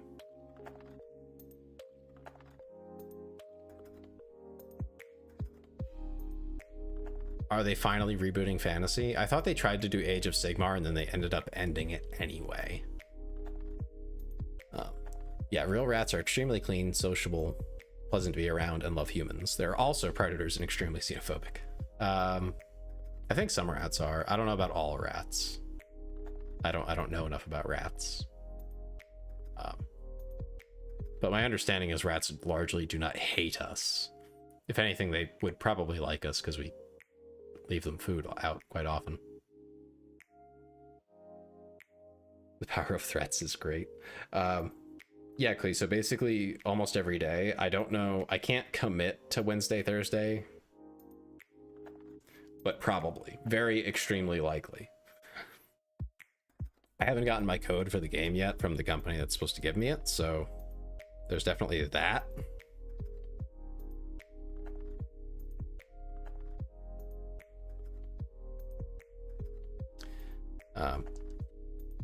But aside from that, yeah. That is my plan. I want to stream Stalker 2 because I'm a massive Stalker fan, if I haven't made that clear yet tonight.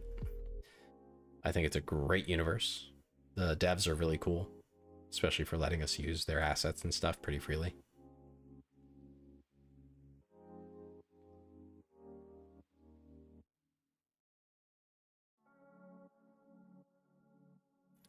Ben said rats will hunt down any other rodent and eat them alive. They will also band together and take down larger predators such as cats.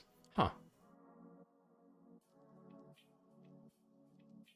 What is Stalker? Stalker is a sci-fi... Hold on. You know what? Let me just get a picture for you.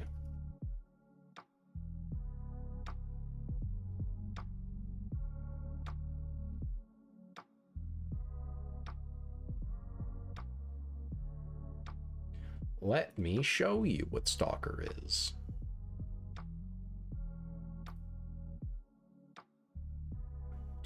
Do.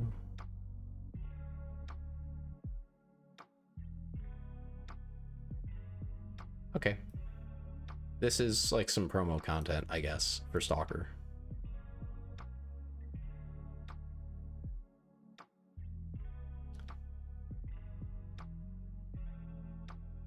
Asking you what? I don't think I asked you anything.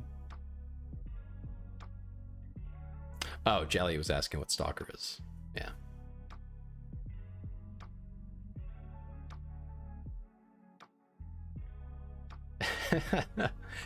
So Stalker is a sci-fi survival horror shooter. Clea's definitely been here for Stalker streams. So that monster you see there, that is a bloodsucker. It will literally stab you with those tentacles into the neck area and suck you dry in all the wrong ways, or maybe right ways if you're weird like that. But yeah, it'll eat your blood basically. I did play Stalker Clear Sky all the way through on stream and part of Shadow of Chernobyl, but then I hit a game-breaking bug that I could not resolve without going way back. So I just did a really quick summary of the entire plot of the entire game series.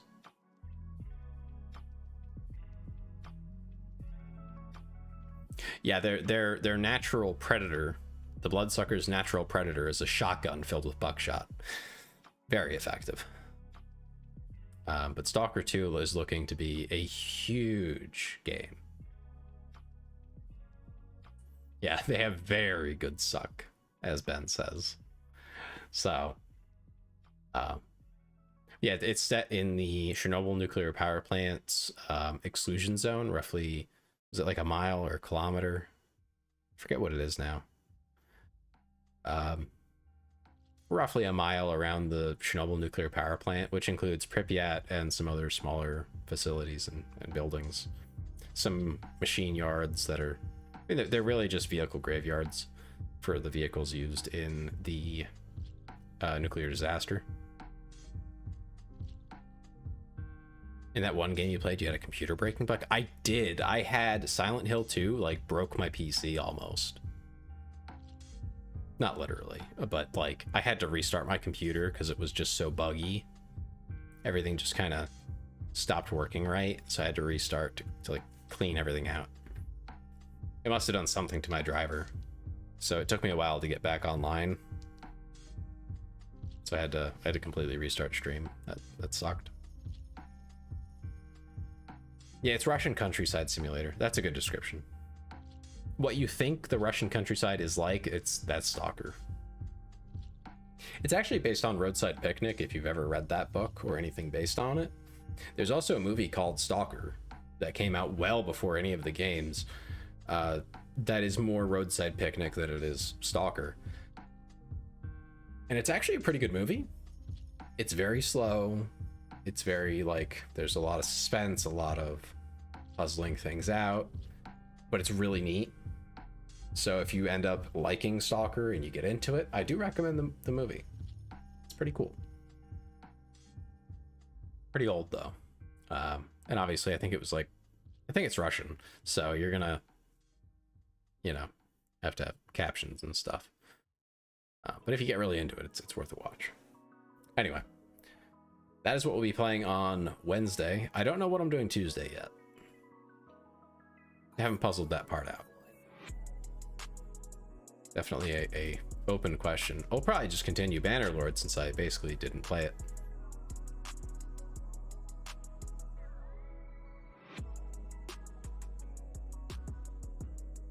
You know, I haven't read Roadside Picnic. I really should. But so I cannot tell you whether Ben's description of it is actually accurate. Might be. Probably not, though. Anyway, this has dragged on a little bit longer than I had planned. I do have to go to bed at some point. I still have a few things to do before I can sleep. So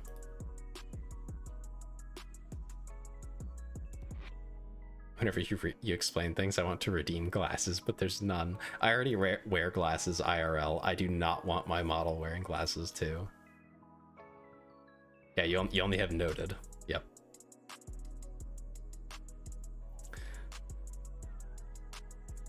You think Russian accents are hot, Klee? You just think accents are hot? Yeah, not a surprise.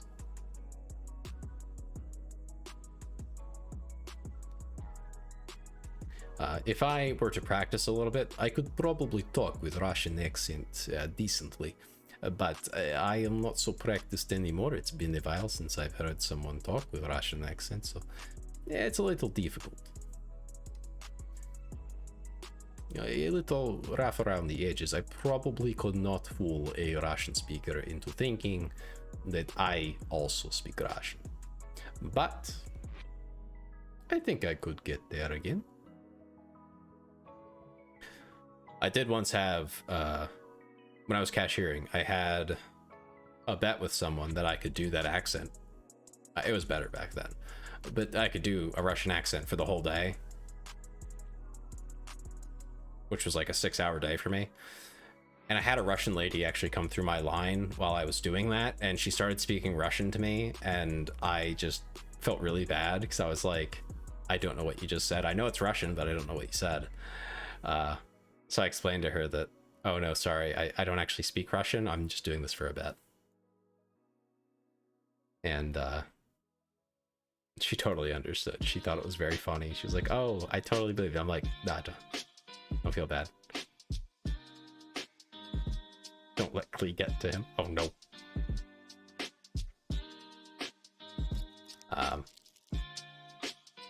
Suddenly the music is so much louder.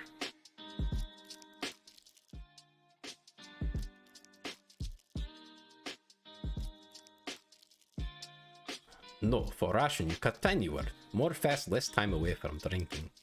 You're right. You know, you're right. Totally valid. Anyway, we're pushing 4 hours. So let's find someone to raid. Oh, dear.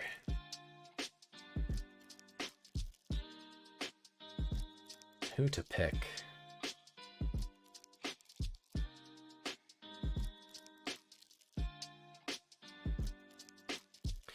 Do you guys want to maybe make someone have a slight panic attack? I know about them, Ben. I was in the community for so long. I know about the female bloodsuckers. I don't want to hear about them again. Love how this is like his 5th attempt at sending stream. I'm actually looking through people to raid, I swear.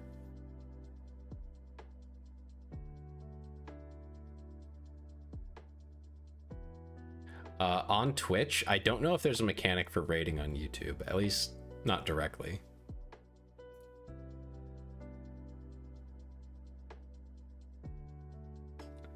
Okay. Let me see if I can find other socials for them. If they have a YouTube and they're streaming to it, I will try to raid there as well.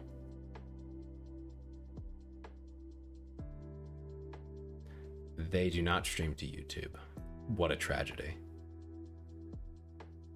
Okay, well, this person is, I believe, a VTuber who has been trying for a while to, like, you know, get affiliate and get their name out there. I have chatted with them a fair amount. They're pretty cool, very chill, very comfy vibe.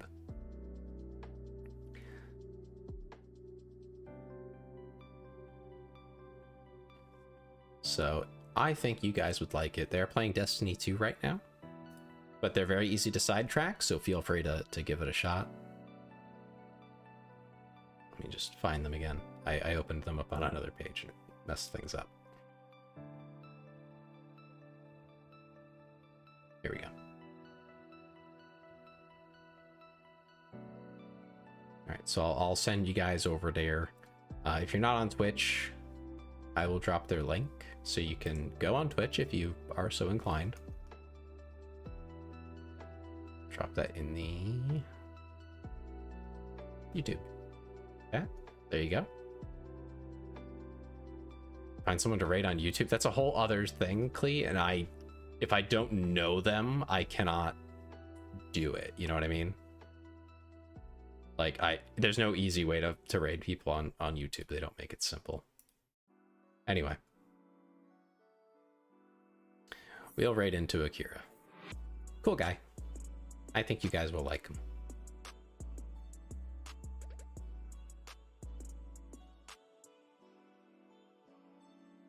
Jelly's on Twitch as well, I think. So don't worry, they'll be going with, I presume.